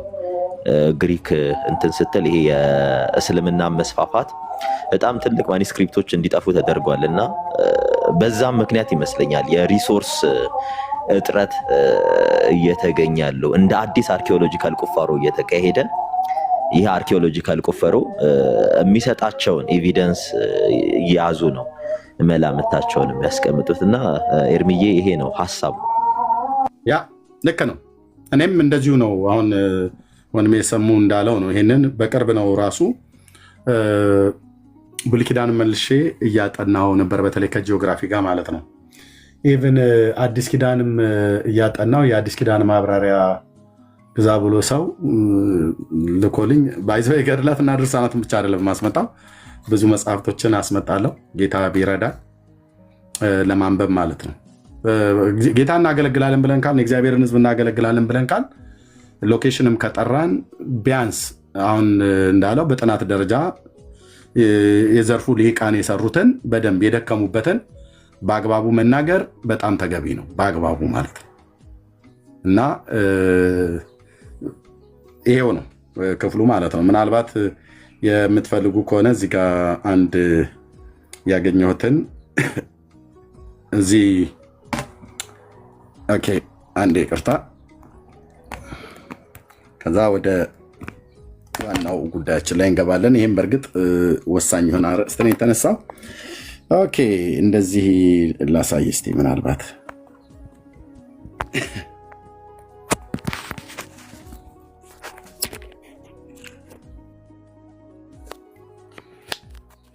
እዚህ ጋር ከታያችሁ ይሄኛው ማፕ ላይ የፊሶን ወንዝ የሚባለው ይሄው የሳዑዲ አረቢያ ፊሾን ይላል። ያው ፊሾን ሪቨር ይላል። ወደ ኩዌት ነው የሚያቀነው። ከዚህ ግን ከሳዑዲ አረቢያ አሁን ቅድም ሰሙሻ እንዳለው ከሰሜናዊው ነው፣ ሰሜን አቅጣጫ ላይ ነው። ግን ደግሞ ብዙ ሰሜንም አይደለም፣ ግን መካከለኛው ሳዑዲ አረቢያ ግዛት ውስጥ ነው ያለው። የሳዑዲ አረቢያ ከዚህ የእግዚአብሔር ተራራ ተብሎ ከተባለው ከሳይናይ ጋር በተገናኘ ለማየት እንደፈለኩት ሳዑዲ አረቢያ ይሄ ሰሜኑ ክፍል በጣም የበዙ ተራሮች አሏት። ኮረብታ፣ ተራራ፣ አቀበት፣ ቁልቁለት የሚባለው ማለት ነው። ይሄ ምድያም ምድር የሚባለው ፓርት ነው በዚህ ጋር ያለው። ግን እዚህ ጋር ይሄ ያለው ታላቁ የእግዚአብሔር ተራራ ተብሎ የሚባለው እነሱ ጀባል ሙሳ ብለው የሚሉት የኮሬብ ወይ ደግሞ እግዚአብሔር ከቴማን ቅዱሱም ከፋራን ተራራ ይመጣል ብሎ ያለበት የፋራን ተራራ እዚህ አካባቢ ላይ ሳዑዲ አረቢያ ግዛት ውስጥ ነው ያለው። የእግዚአብሔር ተራራም ተብሎ የሚባለው ይሄ ጌታ ለእስራኤል ልጆች ራሱን የገለጠበት እዚህ ነው ያለው ብለው በጣም ከጨረቃ ላይ አይ ቲንክ እንደዛም ብሎ የሚል ነገር ነው። ሳይንቲስቶች ናቸው እዚህ አግኝተውታል፣ ተራራውን ማለት ነው። በደንብ ይዩት። ማውንት ፋየር ብላችሁ ዩቲዩብ ላይ ጉግል ብታደረጉት በደንብ ታዩታላችሁ። በጣም ጥንቃቄ ማለት በጣም ትዕግስት ይጠይቃል። ለመስማት በጣም ብዙ ትዕግስት ይጠይቃል። የመጽሐፍ ቅዱስንም እውነትንም ማወቅ ይጠይቃል። እነሱ የሚናገሩትን ብቻ ሳይሆን የመጽሐፍ ቅዱስን እውነት የሚጠቅሷቸውን ጥቅሶችን በተለይ ብሉይ ኪዳንን በደንብ የምታጠኑ ከሆነ ያጠናችሁ ከሆነ የሚናገሩት ይገባችኋልና በግርድምድሙም ቢሆን እንደዚህ ይናገራሉ ማለት ነው። አሁን እዚህ ያው የኤፍራጥስ ወንዝ አለ፣ የጤግራስ ወንዝ አለ፣ እዚህ ጋር ደግሞ የፊሶን ወንዝ አለ። እዚህ ጋር ይህንን ያጠኑ ሰዎች የእኛን ጊዮን ብሎ የሚለውን ይህንን የአባይን ወንዝ ትተውታል። ታዲያ ከፐርዥያን ከኢራን ምስራቃዊ ግዛት ላይ ጊዮን የሚባል ሪቨር አለ ብለው ይህንን ክሌም ያደርጋሉ። የእነሱ ናቸው ያደረጉት። እውነተኛ ነው ማለት አይደለም። አንዳንዴ ለእኛ ለሀገራችን አንዳንዶቹ ያላቸው አስተሳሰብ ኢትዮጵያ ተብሎ ሲባል የሚጠሉበት ነገር እንዳለ ይታወቃል። ጠሉም አልጠሉም ግን ሪያሊቲውን ዲናይ ላይ ያደርጉ አይችሉም ከሆነ ማለት ነው። እና አሁን ይሄኛው ጊዮን የሚለው ይታያቸዋል። ጊዮን ሪቨር ብሎ ይላል። ይህንን ወንዝ ካሩን የሚለውን ወንዝ ማለት ካሩን ሪቨር ብሎ የሚለውን ጊዮን ተብሎ ይጠራል ብለው እንግዲህ ዘርፉ ላይ ያጠኑ ሰዎች ናቸው የሚናገሩት። ኦኬ ይሄ ፐርዥያን ገልፍ የኤደን ባህረ ሰላጤ ማለት ነው። እና እዚህ የኤፍራጥስና የጤግሮስ ወንዝ፣ እዚህ ደግሞ የፊሶን ወንዝ ወደዚህ ይፈሳል። ቅድም ወንድሜ ሰሙ እንዳለው ቅድም እንደነገርኳችሁ በዚህ በኩዌት በኩል ሄዶ እዚህ ነው ብሎ ይላል። ይሄኛው እነሱ እንደሚሉት ከሆነ እነዚህ 4 ወንዞች እዚህ አካባቢ ከገቡ ኤደን ገነት እዚህ አካባቢ ነው ማለት ነው። ዘፍጥረት መጽሐፍ ምዕራፍ 2ን መሰረት ታሳቢ አድርገን ታዲያ አሁን የታለች የለመለመ የአትክልት ስፍራ ብለህ ካልክ ጠፍቶ ነው። ይሄኛውን ገነት ቅዱስ ጳውሎስ በቆሮንቶስ ላይ ከተናገረው ገነት ጋር አነጻጽሮ መናገር ተገቢ አይደለም። አዳም ሲባረር እንግዲህ ያ ቦታ ይሄ ነው ብለው የቋንቋ ሊቃውንት ከተናገሩ ከዚህ ከአትክልት ስፍራ ነው የምትገለባበጥ የኪሩቤል የነበልባል ሰይፍ አሳይቶት እግዚአብሔር ያስወጣው ማለት ነው። የመጽሐፍ ቅዱስ ተማሪዎች ከዛ ወጣ ኖድ በሚባል ምድር ኖረ ይላል። ኖድ ማለት ተቅበዝባሽ ማለት ነው ብሎ የሚል ትርጓሜ አለው። የቋንቋው ሊቃውንትና የመጽሐፍ ቅዱስ ተማሪዎች የሚናገሩትን ማለት ነው። እና ያው ከኤደን ገነት ሲባረር ከአትክልቱ ስፍራ ሲባረር ወጣ። ይሄኛው ገነት ተዘግቷል ብሎ የሚለውን የሰማያዊ ገነትም ደግሞ ተዘግቶ ነበር ብሎ የሚል በኦርቶዶክስ ቤተክርስቲያን አስተምሮት አለ። እኔ በደንብ በሰፊ በትዕግስት ሰው መጥቶ ብናወራበት በጣም ደስ ይለኛል። ለምሳሌ አባታችን አብርሃም ቅድም እንዳልኳቸው አባታችን አብርሃም በገነት ነበር ብላ ትላለች የኢትዮጵያ ኦርቶዶክስ ቤተክርስቲያን የሉቃስ ወንጌል መጽሐፍ ምዕራፍ 16ን በተረጎመችበት ማለት ነው። በሲኦል አለ ብላ አትልም። ትርጓሜው ላይ አንድምታው ላይ በገነት አለ ብላ ትላለች። በገነት ካለ ደግሞ በሕማማተ መስቀል ላይ ቅድም መግቢያ ላይ እንዳልኳችሁ ምን ብላ ትላለች? ኤሎሄ ኤሎሄ ላማ ሰበቅታኒ ወአንተ ትቀድሞ ለአዳም በዊአ ውስተ ገነት አባ እማፀንኩ ነፍሴ ውስተ እዴከ ወይ ቤተ ፈጸመ ኩሎ ብሎ የሚለውን ጌታ በተናገረበት ክፍል ላይ ለፈያታዊ ዜማን በተናገረበት ላይ ወአንተ ትቀድሞ ለአዳም በዊአ ውስተ ገነት ከአዳም ቀድሞ ገነት ገባ ብላ ትላለች። ከአዳም ቀድሞ ብሎ የሚለውን አዳም ብሎ የሚለውን ሰው በሚል ነው የሚያዘው። እና እንደዛ ከተባለ ደግሞ አብርሃም ቀድሞ ገብቶ ነበራ። በሉቃስ 16 አንድምታ ትርጓሜ በጌታችንና በአብርሃም ዘመን መካከል የ1900 ዓመት ርቀት አለ። በሙሴና በጌታ የ1500 የእስራኤል ሕዝብ ከግብፅ ምድር ከወጣበት እና የጌታ 1500 ዓመት አለ። የአብርሃም ደግሞ ያው እስራኤል 400 ዓመት በግብፅ ኖረው ይላል 430 ምናምን ነገር በግብፅ ኖረዋል። አብረን ስንደምረው 1500 ሲደመር 430 ኦልሞስት 1930 ዓመት ርቀት አለ ማለት ነው ከአባታችን አብርሃምና ከጌታ ስቅለት መካከል ማለት ነው። ስለዚህ አዳም ቀድሞ ገነት ገባ ብሎ የሚለውን በሉቃስ ወንጌል መጽሐፍ ምዕራፍ 16 የአንድምታ ትርጓሜ የኦርቶዶክስን ክሌም ከወሰድ ነው ካመንን ወአንተ ትቀድሞ ለአዳም በዊአ ውስተ ገነት ብሎ የሚለው የሕማማተ መስቀሉ ትክክል አይሆንም ማለት ነው። እና በደንብ መታየት አለበት በእርጋታ ማለት ነው። አሁን ይሄ የነገርናችሁ ሁሉ በቃ አብሶሉት ትሩዝ ነው የሚባል አይደለም። ቅድም ወንድሜ ሰሙ እንዳየው ጥናቶች ናቸው። አንዳንዶቹ መላምት ነው፣ አንዳንዱ ግምት ነው፣ አንዳንዱ ደግሞ በትክክል ተጠንቷል። በትክክል ያጠኑ ሰዎች አሉ። ሂስቶሪካል ላይ ጂኦግራፊ ላይ በጣም ያጠኑ ሰዎች አሉ። አርኪኦሎጂስት የጥናት ምርምር በጣም ያጠኑ ዘመናቸውን ሁሉ የደከሙ ሰዎች አሉ። ድካማቸውን ሁሉ ውሃና አንቸልሰው። ግን አንዳንድ ምንጮች ዝም ብለን ጉግል አድርገን የምናገኛቸው ምንጮች ሁሉ የሚያወሩት ትክክል ነው ማለት አይደለም። ታማኝ የሆኑ ምንጮች አሉ። እነዛ ታማኝ የሆኑ ምንጮች ላይ ስናይ እንደው በጣም በ4 ነጥብ የተዘጋ የተደመደመ እውነት ነው ብለው ባይነግሩንም ግን ጥሩ መላምቶችን ሚዛን የሚያነሳ ወይ ደግሞ ውሃ የሚያነሳ ተብሎ እንደሚባለው እንደዚህ አይነት ነገር ሊሰጡን ይችላሉ። በጥንቃቄ መስማት በጣም ጥሩ ነው። ይሄኛውን ክሌም ያደርጋሉ ጊዮን ብሎ የሚለውን ፐርዥያ ኢራን ማለት ነው ከእሷ ምስራቅ ላይ የሚሄድ ብለው ይላሉ። በቅርብ ነው ዘፍጥረትን እያጠናው ያለው በግሌስ እንደፋደፍ ያገኘሁት ለማለት ነው። ተባረኩ፣ ጸጋ ይብዛላችሁ። እሺ ወደ ወንድሜ ወደ ዴቭ እንሂድ። ቢኒያው ቀጥሉ። ይሄ የጌታችን የኢየሱስ ክርስቶስ አማላጅነት ብሎ የሚለው እባካችሁ ወገኖቼ እባካችሁ ይሄ እኮ በቃ በመጽሐፍ ቅዱስ ተጽፎ የተገኘ ይህን ያህል እኮ ሊያከራክር እኮ የሚገባ ነገር እኮ አይደለም። ወንድሞች እናቶች፣ በቃ ጻፉ እኮ በመንፈስ ቅዱስ። እነ ጳውሎስ እና ዮሐንስ እኮ ጻፉ። እኛ ምድር ላይ ብቻ ነው የምንከራከርበት። ኢየሱስ ያማልዳል ተብሎ ሲባል አሁን በአብ ፊት እየተደፋ እየተቀና እባክህ ማረው ቢንያምን ማረው አብዲሳን ማረው ሰሙን ማረው ኤርሚያስን ብሎ እንደሚጸልይ እንደሚለምን አድርገን እንደምንናገር አድርገው ይናገራሉ። እኔ አላልንም። ካልንም ያለ እውቀት ሆነን የተናገርንበት በቃ ስሜታዊ ሆነን የተናገርንበት ጊዜ ነበር። አለማወቃችን ሕፃን ሳለሁ እንደ ሕፃን አስብ ነበር ይላል አይደል ቅዱስ ጳውሎስ። ኦኬ እንደዛ እንኳን ብዬ እኔ እንኳን ከተገኘው ያለ እውቀት የተናገርኩበት ጊዜ አለ። ያ ያለ እውቀት ነው። በቃ ይቅር በሉ ነው የሚባለው። የጌታችን የኢየሱስ ክርስቶስ አማላጅነት ሳይታለም የተፈታ እንደሚባለው የተደመደመ እውነት ነው። ምን ማለት ነው? በቤዛነቱ ያደረገው ነው። በቃ አለቀ። ይሄን ደግሞ ኦርቶዶክስ አትክደው። በቤዛነቱ የተደረገ ነው። በጸሎትም እንኳን ከተባለ በጸሎት ጸልዋል አልጸለየም ጌታ። ስለ አመፀኞች ማለደ ብሎ የሚለው ምንድን ነው? ኢሳይያስ 52 ላይ 53 ላይ ቁጥር 12 በመስቀል ላይ ሆኖ እኮ የሚያደርጉትን አያውቁምና እኮ ብሎ ያላቸው ወደ አብ ነው። አባት ሆይ ብሎ እኮ ነው ያለው። ኦኬ የዮሐንስ ወንጌል መጽሐፍ ምዕራፍ 17 ላይ ያለው የምለምን ስለ እነሱ ብቻ አይደለም ብሎ ሲል ከቃላቸው የተነሳ በእኔም ስለሚያምኑ ነው እንጂ ብሎ የሚለው አለ። ዕብራውያን መጽሐፍ ምዕራፍ 4 ላይ ማለት ነው። ጌታችን አሁን በሰማያት ጸሎትና ልመናን ዕለት ዕለት ያደርጋል። በዛች አማናዊት በሆነች ድንኳን ውስጥ ሆኖ ዕለት ዕለት ጸሎትና ልመናን ያደርጋል፣ ጸሎትን ያቀርባል ብለን አላልንም። ሊቀ ካህናት ዘይቀውሙ ሎሙ ለቅዱሳን ይላል። በደብተራ ስም ተእግዚአብሔር ተከላ ውእቱ ኢየሱስ ክርስቶስ ብሎ የሚለው የዕብራውያን 8 ላይ በቃ ስለ ቅዱሳን የሚታይልን አማናዊት በሆነች ድንኳን ውስጥ የዘላለም ቤዛነትን አግኝቶ ለዚህ ፍጥረት ባልሆነች ድንኳን በኮርማዎች በፍየሎች በጥጆች ደም ሳይሆን በገዛ ደሙ አሁን ስለኛ ይታይ ዘንድ ገባ ይላል። ስለዚህ በቤዛነቱ ነው እርቁ የተደረገው።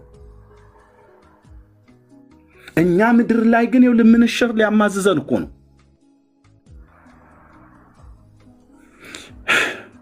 በእውነት አይደው እዚህ የተማራችሁ ብዙ ሰዎች አላችሁ፣ ግን ያለመማር የሚብላት የለም። በእውነት አለመማር በጣም እኔ ነገርኳችሁ። 7ኛ ክፍል ነው ትምህርቴን የተውኩት። በማር የት ደርስ ነበር ብዬ ጉራዬን አልቸረችርም። ግን ማንም ኢትዮጵያዊ እንደሚማረው የሆነ ነገር ላይ ይሰራ ነበር ብዬ አስባለሁ። ግን ደግሞ በቃ ያኔ ጌታዬን ፈለኩት፣ በዛ ወጣው ቀረው። ባለመማሬ ትንሽ ባዝንም ግን ደግሞ ከኔ የተሻለ ደግሞ የተማሩ ሰዎች ሆነው በትንንሽ ነገሮች ሲስቱ ይታያል። ያልተማሩ የተማሩትን በደንብ እንስማ። በመረጃ ላይ አስደግፈው እስከነገሩን ድረስ ለማለት እወዳለሁ። ተባረኩ፣ ጸጋና ሰላም ይዛላችሁ። ወደ ጌታ ወደ ኢየሱስ ክርስቶስ ምልጃ እንሂድ። ወንድማችን ጠይቋል። ቢኒያም ኤርሚ ጠይቋል። ኦኬ ኤርሚ፣ እሺ ኤርሚ፣ አልገባኝም ነው የጌታ ምልጃ አልገባህም ነው? አዎ አሁን ምንድነው እኔ ጋር አብዛኛውን ነገር የነበረ ከኔ ሃይማኖቴ በመስማት ነው። በመስማት ስለነበረ ከመስማት ወደ ማንበብ ስቀየር ከኔ ጥያቄዎች መፈጠሩብኝና አራቱም ወንጌላያትም የሚናገሩት ስለ ኢየሱስ ክርስቶስ ነው። ከዛ በፊትም በብሉይ ኪዳንም አራቱ ነቢያት የሚናገሩት ስለ ኢየሱስ ክርስቶስ መምጣት ነውና ያን ነገር እንዳለ ሆኖ ስለ ክርስቶስ እየገለጸ ግን በኦርቶዶክስ ሃይማኖት ደግሞ አማላጅ ተብሎ ድንግል ማርያም ከተጠራች እኔ ግራ ተጋባሁኝ። ማለቴ አሁን አማላጅ ሊባል የሚችለው ኢየሱስ ክርስቶስ ከአብ ጋር እንዳስታረቀን ነው ወንጌል የሚናገረው። በዚህ አይነት መንገድ አማላጅ የሚለውን ነገር እንዴት አብራርተህ እንዲነግረኝ ነበር የመጣሁት። እሺ በመጀመሪያ ቃሉን መፍታት አለብን። ኢየሱስ አማላጅ ነው። አንድ ወንድምነት ማስታወቂያ ነገር ኦኬ። አላስፈላጊ ኮሜንት የሚጽፉትን ሰዎች ተዋቸው፣ ሚዩት አታርጓቸው። አሁን ለምሳሌ ለዛ ነው ደንቆሮ የሆንከው ብሎ አለኝ አይደል ወንድም። አሁን ሚዩት ያደርጋችሁት አታርጉት ፕሊስ፣ ፈቱት። አየህ አንተ ብለህ ባልከው ዝም ብዬ እንደ ደንቆሮ ብለህ ካልከው እኔ ነው ግን ስሰማ የምትኖረው እዚህ አውቃለሁ። የትም ኦርቶዶክስ እምነት ተከታይ ነህ። ሌሎች ኦርቶዶክሳውያን እንኳን ቤት ሲከፍቱ አትሄድም። እዚሁ አሁን ደንቆሮ ብለህ የምትለውን ሰውየው ነው ግን ቁጭ ብለህ ስሰማ የምትውለው። አይገርምም? አይገርምም? ደንቆሮ ብለህ ግን እዚህ ቁጭ ብለህ አፍን ከፍተህ ማለት እያጣጣምክ ይገርማል እያልክ ነው የምትሰማው። እና ሚዩት አታርጓቸው ለማለት ፈልጌ ነው። ቴንኪው። ይቀጥል። እሱም ያለውን ይስጥ፣ እኔም ያለኝ እንሰጣለሁ። እሱ እንዳለው እንግዲህ እንደ ደናቁርቴ እሰጣለሁ ያለኝ ማለት ነው። ግን እኔ አንተ እንደምትለው አይደለም። የእግዚአብሔር መንፈስ ያለብኝ ሰው ነኝ። የማውቀውን አውቃለሁ፣ የማላውቀውን ለሚያውቁ ሰዎች እሰጣለሁ። ቴንኪው። ኦኬ፣ ቀጥሎን እምነት። እሺ፣ አሁን አማላጅ ነው ኢየሱስ ስንል ምን እያለን ነው? የመጀመሪያ ቃሉ መተርጎም አለበት። ይማልዳል ወይንም አማላጅ ነው ስንል ምን እያለን ነው የሚለውን በሚቀጥሉት ረድፎች ይዘገባል። ለምሳሌ ያማልዳል ሲባል የሚያስታርቅ ነው እያለ ነው። የሚያስታርቅ ነው። ሁለተኛ መካከለኛ ነው እያለ ነው። መካከለኛ፣ በሰውና በእግዚአብሔር መካከለኛ ነው። ኦኬ። ስለዚህ ያማልዳል ሲባል ሲጀምር አሁን ብዙ ጊዜ አስዩም ተደርጎ የሚነገረው ብዙ ኦርቶዶክሳውያንም ሲያወሩ ስለሰማሁኝ ነው የምናገረው። ምንድን የሚባለው አማላጅ ሲባል አሁን በሰማይ ከፍ ዝቅ እያለ እየለመነ እባክህን አባት ሆይ እባክህን እያለ ምናምን እንደዛ ነው ብለው አስዩም የሚያደርጉት። አየህ አሁን የተመሰረተው የአርጊመንቱ የተመሰረተው ምን ላይ ነው ከተባለ ሲጀምር ብዙ ኦርቶዶክሳውያን ሮንግ የሆነ አሳምሽን ላይ ቆመው ነው እንዴት አማላጅ ነው ትሉታላችሁ የሚሉት። ኦኬ፣ መጽሐፍ ቅዱስስ ኢየሱስን አማላጅ ነህ ይለዋል ወይ? መጀመሪያ እስቲ ከመጽሐፉ ሊትራሊ መጽሐፉ ቀጥታ ኢየሱስን አማላጅ ብሎ ተናግሮታል ወይ የሚለውን አንድ በአንድ ነኝ። በጣም ፌመስሊ ሁላችንም የምናውቀው እንግዲህ ሮሜ ምዕራፍ 8:34 ላይ ያለውን ቃል ነው። አሁን ሮሜ 8:34 ላይ ምን ብሎ ይነግረናል?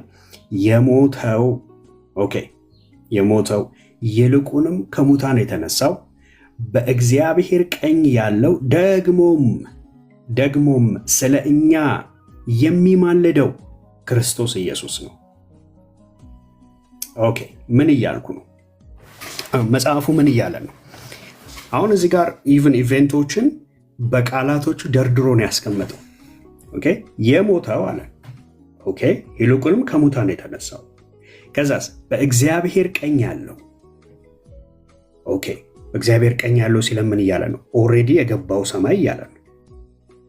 በእግዚአብሔር ቀኝ ያለው ደግሞ ማለት ስለ እኛ የሚማልደው።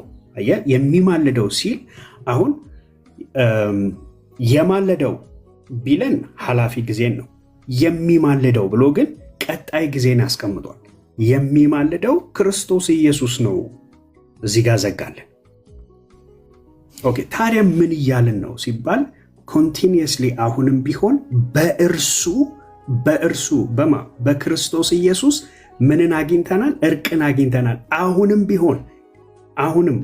ቢሆን ስለ እኛ የሚታየው ማን ነው ከተባለ ኢየሱስ ራሱ ነው። አሁን ዋና ዋና ጥቅሶችን እንደዚህ ቶሎ ገረፍ አድርገን እናያቸው። እሺ፣ ይሄኛውን ሮሜ መጽሐፍ ላይ የተጻፈው ነው። ሮሜ 8:34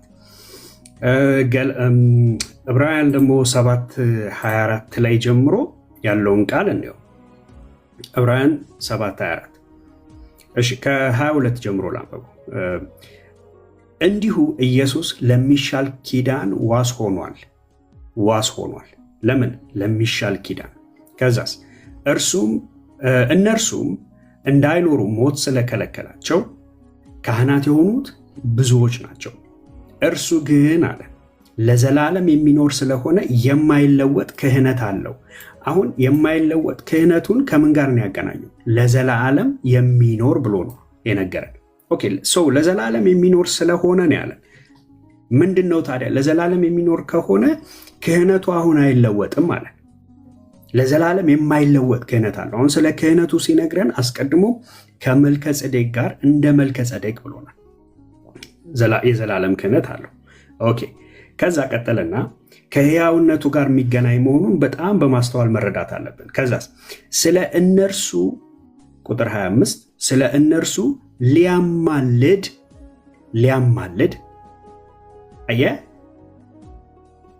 ስለ እነሱ አማልዶ ቢለን በኃላፊ ጊዜ ነው። ሊያማልድ ዘወትር በሕይወት ይኖራልና በምንድን ነው የሚኖር? ዘወትር በሕይወት ምን ሊያደርግ? ስለ እነርሱ ሊያማልድ ዘወትር በሕይወት ይኖራልና ስለዚህ ደግሞ በእርሱ ወደ እግዚአብሔር የሚመጡትን ፈጽሞ ሊያድናቸው ይችላል። ኦኬ። ስለዚህ ጌታ አንድ ጊዜ ነው የተሰዋው፣ አንድ ጊዜ ነው የሞተው፣ አንዴ ነው የተነሳው። ኦኬ። ስለዚህ በገዛ ደሙ ወደዛች በእጅ ወዳልተሰራች በሰማይ ወዳለችው ወደዛች በገዛ ደሙ ገባ አለን። ኦኬ። በገዛ ደሙ የገባው ይሄ ጌታ ሕያው ነው ዛሬ። አዎ ሕያው ነው። ስለዚህ እርሱ ሕያው ከመሆኑ የተነሳ ዘወትር ይማልድልናል አለ። ምን ማለት ነው ዘወትር ይማልድልናል ስንል? እስካሁን እየተደፋ እስካሁን ቀና ዝቅ እያለ በሰማያት አባቶ እባክህን ይቅር በላቸው ይላሉ? ኖ ኖ ኖ ኖ፣ እንደዛ ማለት አይደለም። እርሱ አንድ ጊዜ ተሰውቷል። ስለዚህ ያንን የተሰዋውን አሁን እርሱ ስለ እኛ ምን ይላል? ይታያል እያልን ነው። ስለ እኛ ይታያል። ለዚህ ነው አሁን መካከለኝነቱን የምናወራው። ቀጥሎ ስለ እኛ ይታያል። ምን እያልን ነው? ዕብራውያን 9 ላይ ቁጥር 24 እንደዚህ ይለናል። ክርስቶስ አለ በእጅ ወደ ተሰራች የእውነተኛይቱ ምሳሌ ወደምትሆን ቅድስት አልገባምና። እሺ ታዲያ ወዴት ነው የገባው? ነገር ግን በእግዚአብሔር ፊት ስለ እኛ አሁን መቼ? አሁን ይታይ ዘንድ ወደ እርሷ ወደ ሰማይ ገባ። አሁን ይታይ ዘንድ የሚያደርገው ፕሬዘንት ያደርገዋል። አሁን ብሎ ዛሬ ያደርገዋል። አሁን ያደርገዋል። ከዛሬም በላይ አሁን ፕሬዘንት ያደርገዋል። ይሄንን እኛም ካለፍን በኋላ የሚመጡ ገና 10,000 ጄኔሬሽን እንኳን ቢኖር which I don't think ያን ያህል ምንቆይ ጌታ ምጽአቱን በእኛ ጊዜ ኦልሞስት ደርሷል፣ ይመጣል። እነዛም ሲያነቡት አሁን ብለው ነው የሚያነቡት። ለምን? አሁን ሕያው ነዋ፣ መስዋዕቱ ሕያው ነዋ። አማላጅ ነው ስንል አስታራቂነቱ፣ መካከለኝነቱ ዛሬም ሕያው ነው እያለን ነው። ዛሬም በሕይወት አለ እርሱ እያለን ነው። ዛሬም በሕይወት አለ እርሱ እያለን ነው። ኦኬ። ይሄንን ለማብራራት ለምሳሌ ትላንትና አንድ ስፍራ ላይ ሄደን ነበር አይደለ? ዘሌዋውያን ላይ ዘሌዋውያን 17 ላይ ቁጥር 11 በጣም ደስ የሚል አገላለጽ አለ እዛ ጋር እግዚአብሔር አምላካችን የተናገረው። ኦኬ። ቁጥር 11 ላይ ምን ይለናል? የሥጋ ሕይወት በደም ውስጥ ነውና። በምን ውስጥ አለን? የሥጋ ሕይወት በደም ውስጥ ነውና አለን። ኦኬ። ደሙም ከሕይወቱ የተነሳ ያስተሰርያል። ከምኑ የተነሳ? ከሕይወቱ የተነሳ ደሙ ምን ያደርጋል? ያስተሰርያል አለ። ያስተሰርያልና በመሠዊያ ላይ ለነፍሳችሁ ማስተሰሪያ ይሆን ዘንድ እኔ ለእናንተ ሰጠሁት አለ። ምን ማለቱ ነው? ምን ማለቱ ነው? ደሙም ከሕይወቱ የተነሳ ያስተሰርያልና ሲለን ምን ማለቱ ነው? ሕያው ከመሆኑ የተነሳ አሁን በዚህ ሰዓት ደሙ ያስተሰርያል እያለ ነው። ስለዚህ የሰራው በመስቀል ላይ የሰራው ስራ ሁሉ ከሕያውነቱ የተነሳ ከሙታን በመነሳቱ ዛሬ ድረስ ያስተሰርያል። ዛሬ እንኳን ሰዎች ወደ ጌታ የሚመጡት ከሕያውነቱ የተነሳ ነው። ለዚህ ነው አንደኛ ጢሞቴዎስ ምዕራፍ 2 ቁጥር 5 ላይ እንደዚህ ይለናል። አውጣውና እንደዚህ ይለናል። እሺ ቁጥር 5 አንድ እግዚአብሔር አለና በእግዚአብሔርና በሰው መካከል ያለው መካከለኛው ደግሞ አንድ አለ አለ። አንድ አለ፣ እርሱም ሰው የሆነ ክርስቶስ ኢየሱስ ነው አለን። ከዛ ቀጥሎ የሚናገረው እርሱም ሰው የሆነ ክርስቶስ ኢየሱስ ነው አለና ራሱንም ለሁሉ ቤዛ ሰጠ፣ ይህም በገዛ ዘመኑ ምስክርነቱ ነበር።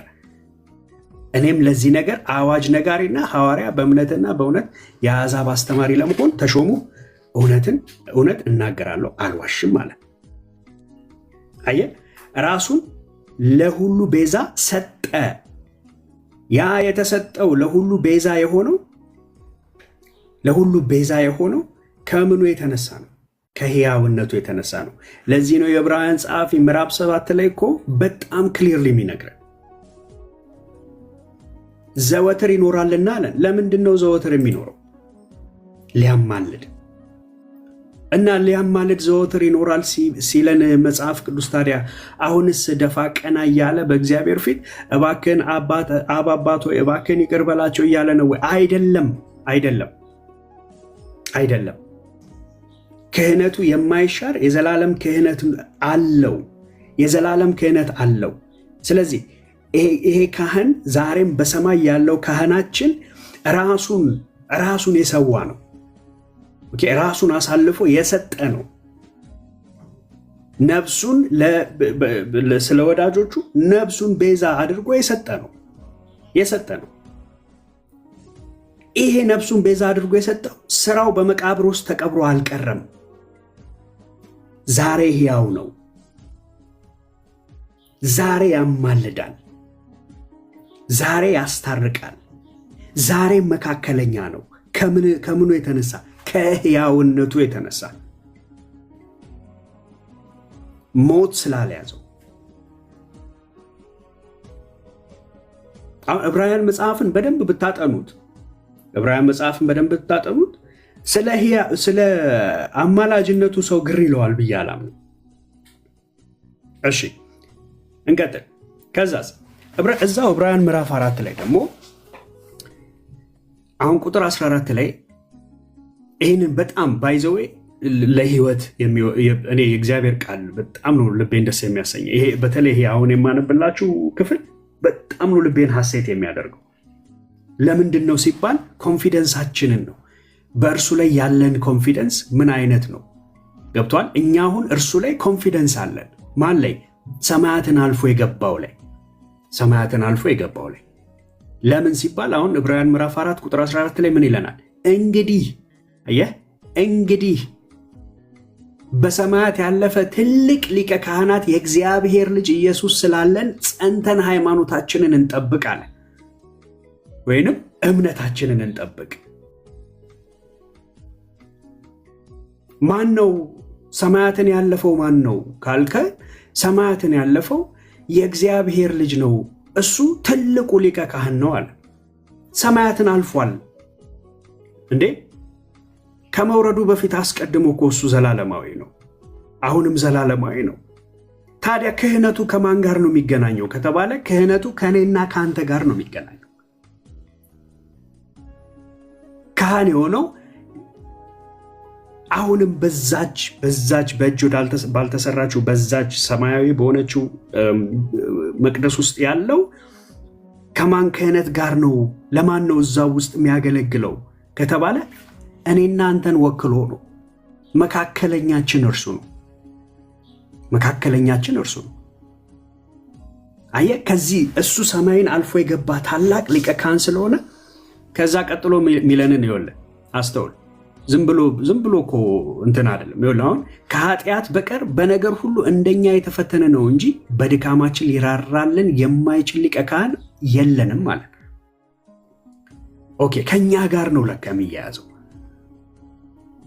ሊቀ ክህነቱን ስታነሳ ከኛ ጋር ነው የሚያያዘው። ዝም ብሎ ሰርቶ ስራ በቃ አያገባኝም እነሱ ብሎ የሄደ ጌታ የለም። እኔና አንተ ነን። እኔና አንተን ለማስታረቅ ነው። ለእኔና ለአንተ ለመታየት ነው አሁን ድረስ ያለው። አሁን ይታይልናል ሲለን አሁን ድረስ የሚታይ ስለሆነ ነው እርሱ። በማን ምትክ? በእኔና በአንተ። አየህ፣ ከዛ ቀጥሎ ቁጥር 16 ላይ ሲደመድምልን እንግዲህ አለ። እንግዲህ ብሎ እንትን ሲል ከላይ የነገረን ነገሮች አሉ። ምንድን ነው የነገረን? በሰማያት ያለፈ ታላቁ ሊቀ ካህናችን የእግዚአብሔር ልጅ ኢየሱስ ስላለን አለ። ከዛ ከኃጢአት በቀር በነገር ሁሉ እንደኛ የተፈተነ ነው። ከኃጢአት በቀር በነገር ሁሉ እንደኛ የተፈተነ ነው እንጂ በድካማችን ሊራራ የማይችል አይደለም ማለት። ኦኬ። ከዛስ እንግዲህ አለ። እንግዲህ ብሎ ሲናገረውን ምን እየሰጠ ነው? ከላይ የተናገረውን አጽንኦት ሰጥቶ ከዛ ድምዳሜ እየሰጠበት ነው። እንግዲህ ምሕረትን እንድንቀበል በሚያስፈልገንም ጊዜ የሚረዳንን ጸጋ እንድናገኝ ወደ ጸጋው ዙፋን በእምነት እንቅረብ። አየ፣ ወደ ጸጋው ዙፋን በእምነት መቅረብ የምንችለው እኛን የወከለ በእኛና በእግዚአብሔር መካከለኛ የሆነ አንድ ስላለ ነው። የሚታይልን አንድ ስላለ ነው። አንድ ስላለ ነው። ስለዚህ ከሱ የተነሳ ዛሬም ድረስ ድፍረት አለን። ዛሬም ድረስ ድፍረት አለን። ዛሬም ድረስ ድፍረት አለኝ። እግዚአብሔር አባቴ ሆይ ብዬ ስነግረው ስጣራ ያ ድፍረት ስላለኝ ነው። ያ ድፍረት ስላለኝ ነው።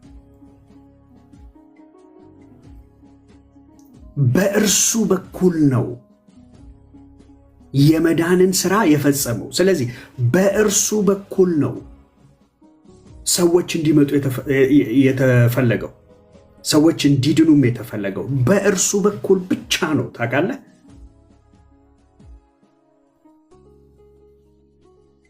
ስለዚህ በእርሱ የሚመጡትን አብ ይቀበላል። በእርሱ የሚመጡትን አብ ይቀበላል። በእኔ የሚመጣ በእኔ እያለ ሲናገር ኢየሱስ ስለምኑ እየተናገረ ነው? የኢየሱስን እኮ እንዲህ ሰውነት ቦጭቀ ገብተህ እኮ አይደለም። ገብቷል? በእኔ በኩል ሲል ኢየሱስን ልክ እንደዚህ እንደ መዝጊያ በር ምናምን እንደዚህ ክፍት ዝግት የምታደርገው እኮ አይደለም። አየህ? እርሱ የወከለው ኢየሱስ የወከለው። አየህ? እኛ በእርሱ ላይ ባለን እምነት ኢየሱስ ለእኛ ምን ሆኖልናል? ተተክቶልናል። እርሱ የእርሱ ጽድቅ ለእኛ ተቆጠረ። ለምን? እርሱ ለእኛ ታየልን ነው። እሱ ለእኛ ታየልን። ስለዚህ አሁንም ድረስ ይታየልናል። አሁንም ድረስ ይታየልናል። ትላንትና አንድ ወንድም እዛ ዮኒ ቤት ፓራክሊቶስ የሚለው ቃል ላይ ስትሮንግ ነምበሩን ሄደን እንይ እና ፓራክሊቶስ ማለት ለምሳሌ ዮሐንስ ወንጌል 14 ላይ ቁጥር 16 ላይ አጽናኙን እልክላችኋለሁ ብሎ የተናገረበትም ፓራክሊቶስ ብሎታል። ከዛ ደግሞ አንደኛ ዮሐንስ መልእክት ላይ ምዕራፍ 2 ቁጥር 1 ላይ ያለውንም እሱንም በአብ ዘንድ ጠበቃ አላችሁ የሚለውን ፓራክሊቶስ ብሎታል። ስለዚህ ኢንተርቼንጅብሊ መጠቀም የምንችላቸው ቃላቶች ናቸው ብሎ ሲናገር ነበር። አያቸው፣ አሁን ችግሩ እንደዚህ ነው። ይኸውልህ ኢንተርቼንጅብሊ የምትጠቀማቸው ቃላቶች አይደሉም። አሁን ምንድን ነው ከተባለ ቃላት ኮንቴክስት ይፈልጋሉ ነው። ኮንቴክስት ይፈልጋሉ። ለምሳሌ በእንግሊዝኛ እኔ ላይት ብል አሁን ላይት ዋት ምንድን ነው ላይት ማደርገው? ኦር ላይቱ ምንድን ነው? ላይት ካልን ብርሃን እያልን ነው አንደኛው። ላይት ካልን መለኮስም እያልን ነው። ላይት ካልን ደግሞ ስለ ስኪን የምናወራ ከሆነ ደግሞ ላይት ስኪን እንላለን። ለምሳሌ አየህ፣ ግን ላይት የሚለውን ቃል ወስደ የፈለክበት ኮንቴክስት ውስጥ አታስገባው። አባቶችም አየህ ሲተረጉሙትም ከግሪኩ ላይ አባቶችም ኮንቴክስቱን በስርዓት አንደርስታንድ አድርገው ነው ፓራክሊቶስ የሚለውን የከተቱት። አሁን ፓራክሊቶስ የሚለው ቃል በዮሐንስ ወንጌል 14:16 ላይ ሲጻፍ ኮምፎርተር ወይንም ሄልፐር ነው።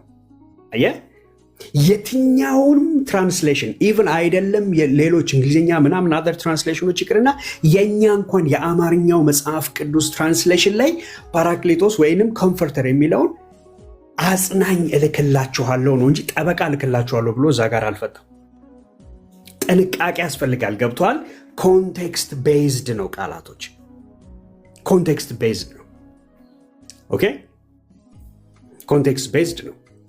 ሲቀጥል ደግሞ አሁን በአንደኛ ዮሐንስ መልእክት ምዕራፍ 1 ቁጥር 2 ላይ ያለ ምዕራፍ 2 ቁጥር 1 ላይ ያለውን ደግሞ አድቮኬት ወይንም አማርኛው ራሱ ጠበቃ ብሎ ነው። አንድም መጽሐፍ ቅዱስ ትራንስሌሽን ኢንተርቼንጅብሊ ወይንም አንዱን ሌላ ሌላኛውን ሌላ ብሎ የፈለገውን ሲፈታ አታዩትም። ለምን? ኮንቴክስት ማተር ያደርጋል። ኮንቴክስት ማተር ያደርጋል። ኦኬ፣ አሁን ስትሮንግ ነምበሩን ራሱ ሄደን እንመልከት። የሁለቱም ስትሮንግ ነምበር 3875 ነው። የፓራክሊቶስ የሚለው የሁለቱም ፓርት ማለት ነው። ኦኬ፣ የሁለቱም ፓርት። ከዛ የሚፈታ መፍቻ ቃላቶቹ ደግሞ ሲፈቱ ሶስቱም ቃላት በሶስት መንገድ ይፈተዋል። አንደኛው properly one called near to give help፣ በጣም ቅርብ የሆነ የሚያግዝ የሚረዳ ማለት ነው። የሚረዳ ማለት ነው። ኦኬ፣ ከዛስ ሁለተኛው an intercessor, one whom entreats of behalf of another ይላል። ኢንተርሴሰር ማለት አማላጅ የምንለው ነው፣ ወይንም መካከለኛ የምንለው ነው። አሁን ስትሮንግ ነምበሩ ነው ይህንን የምናየው። ከዛስ ሶስተኛ a comforter፣ አጽናኝ። አየህ፣ አሁን ኮምፎርተር የሚለውን ነው ለመንፈስ ቅዱስ የተጠቀሙት። የትኛው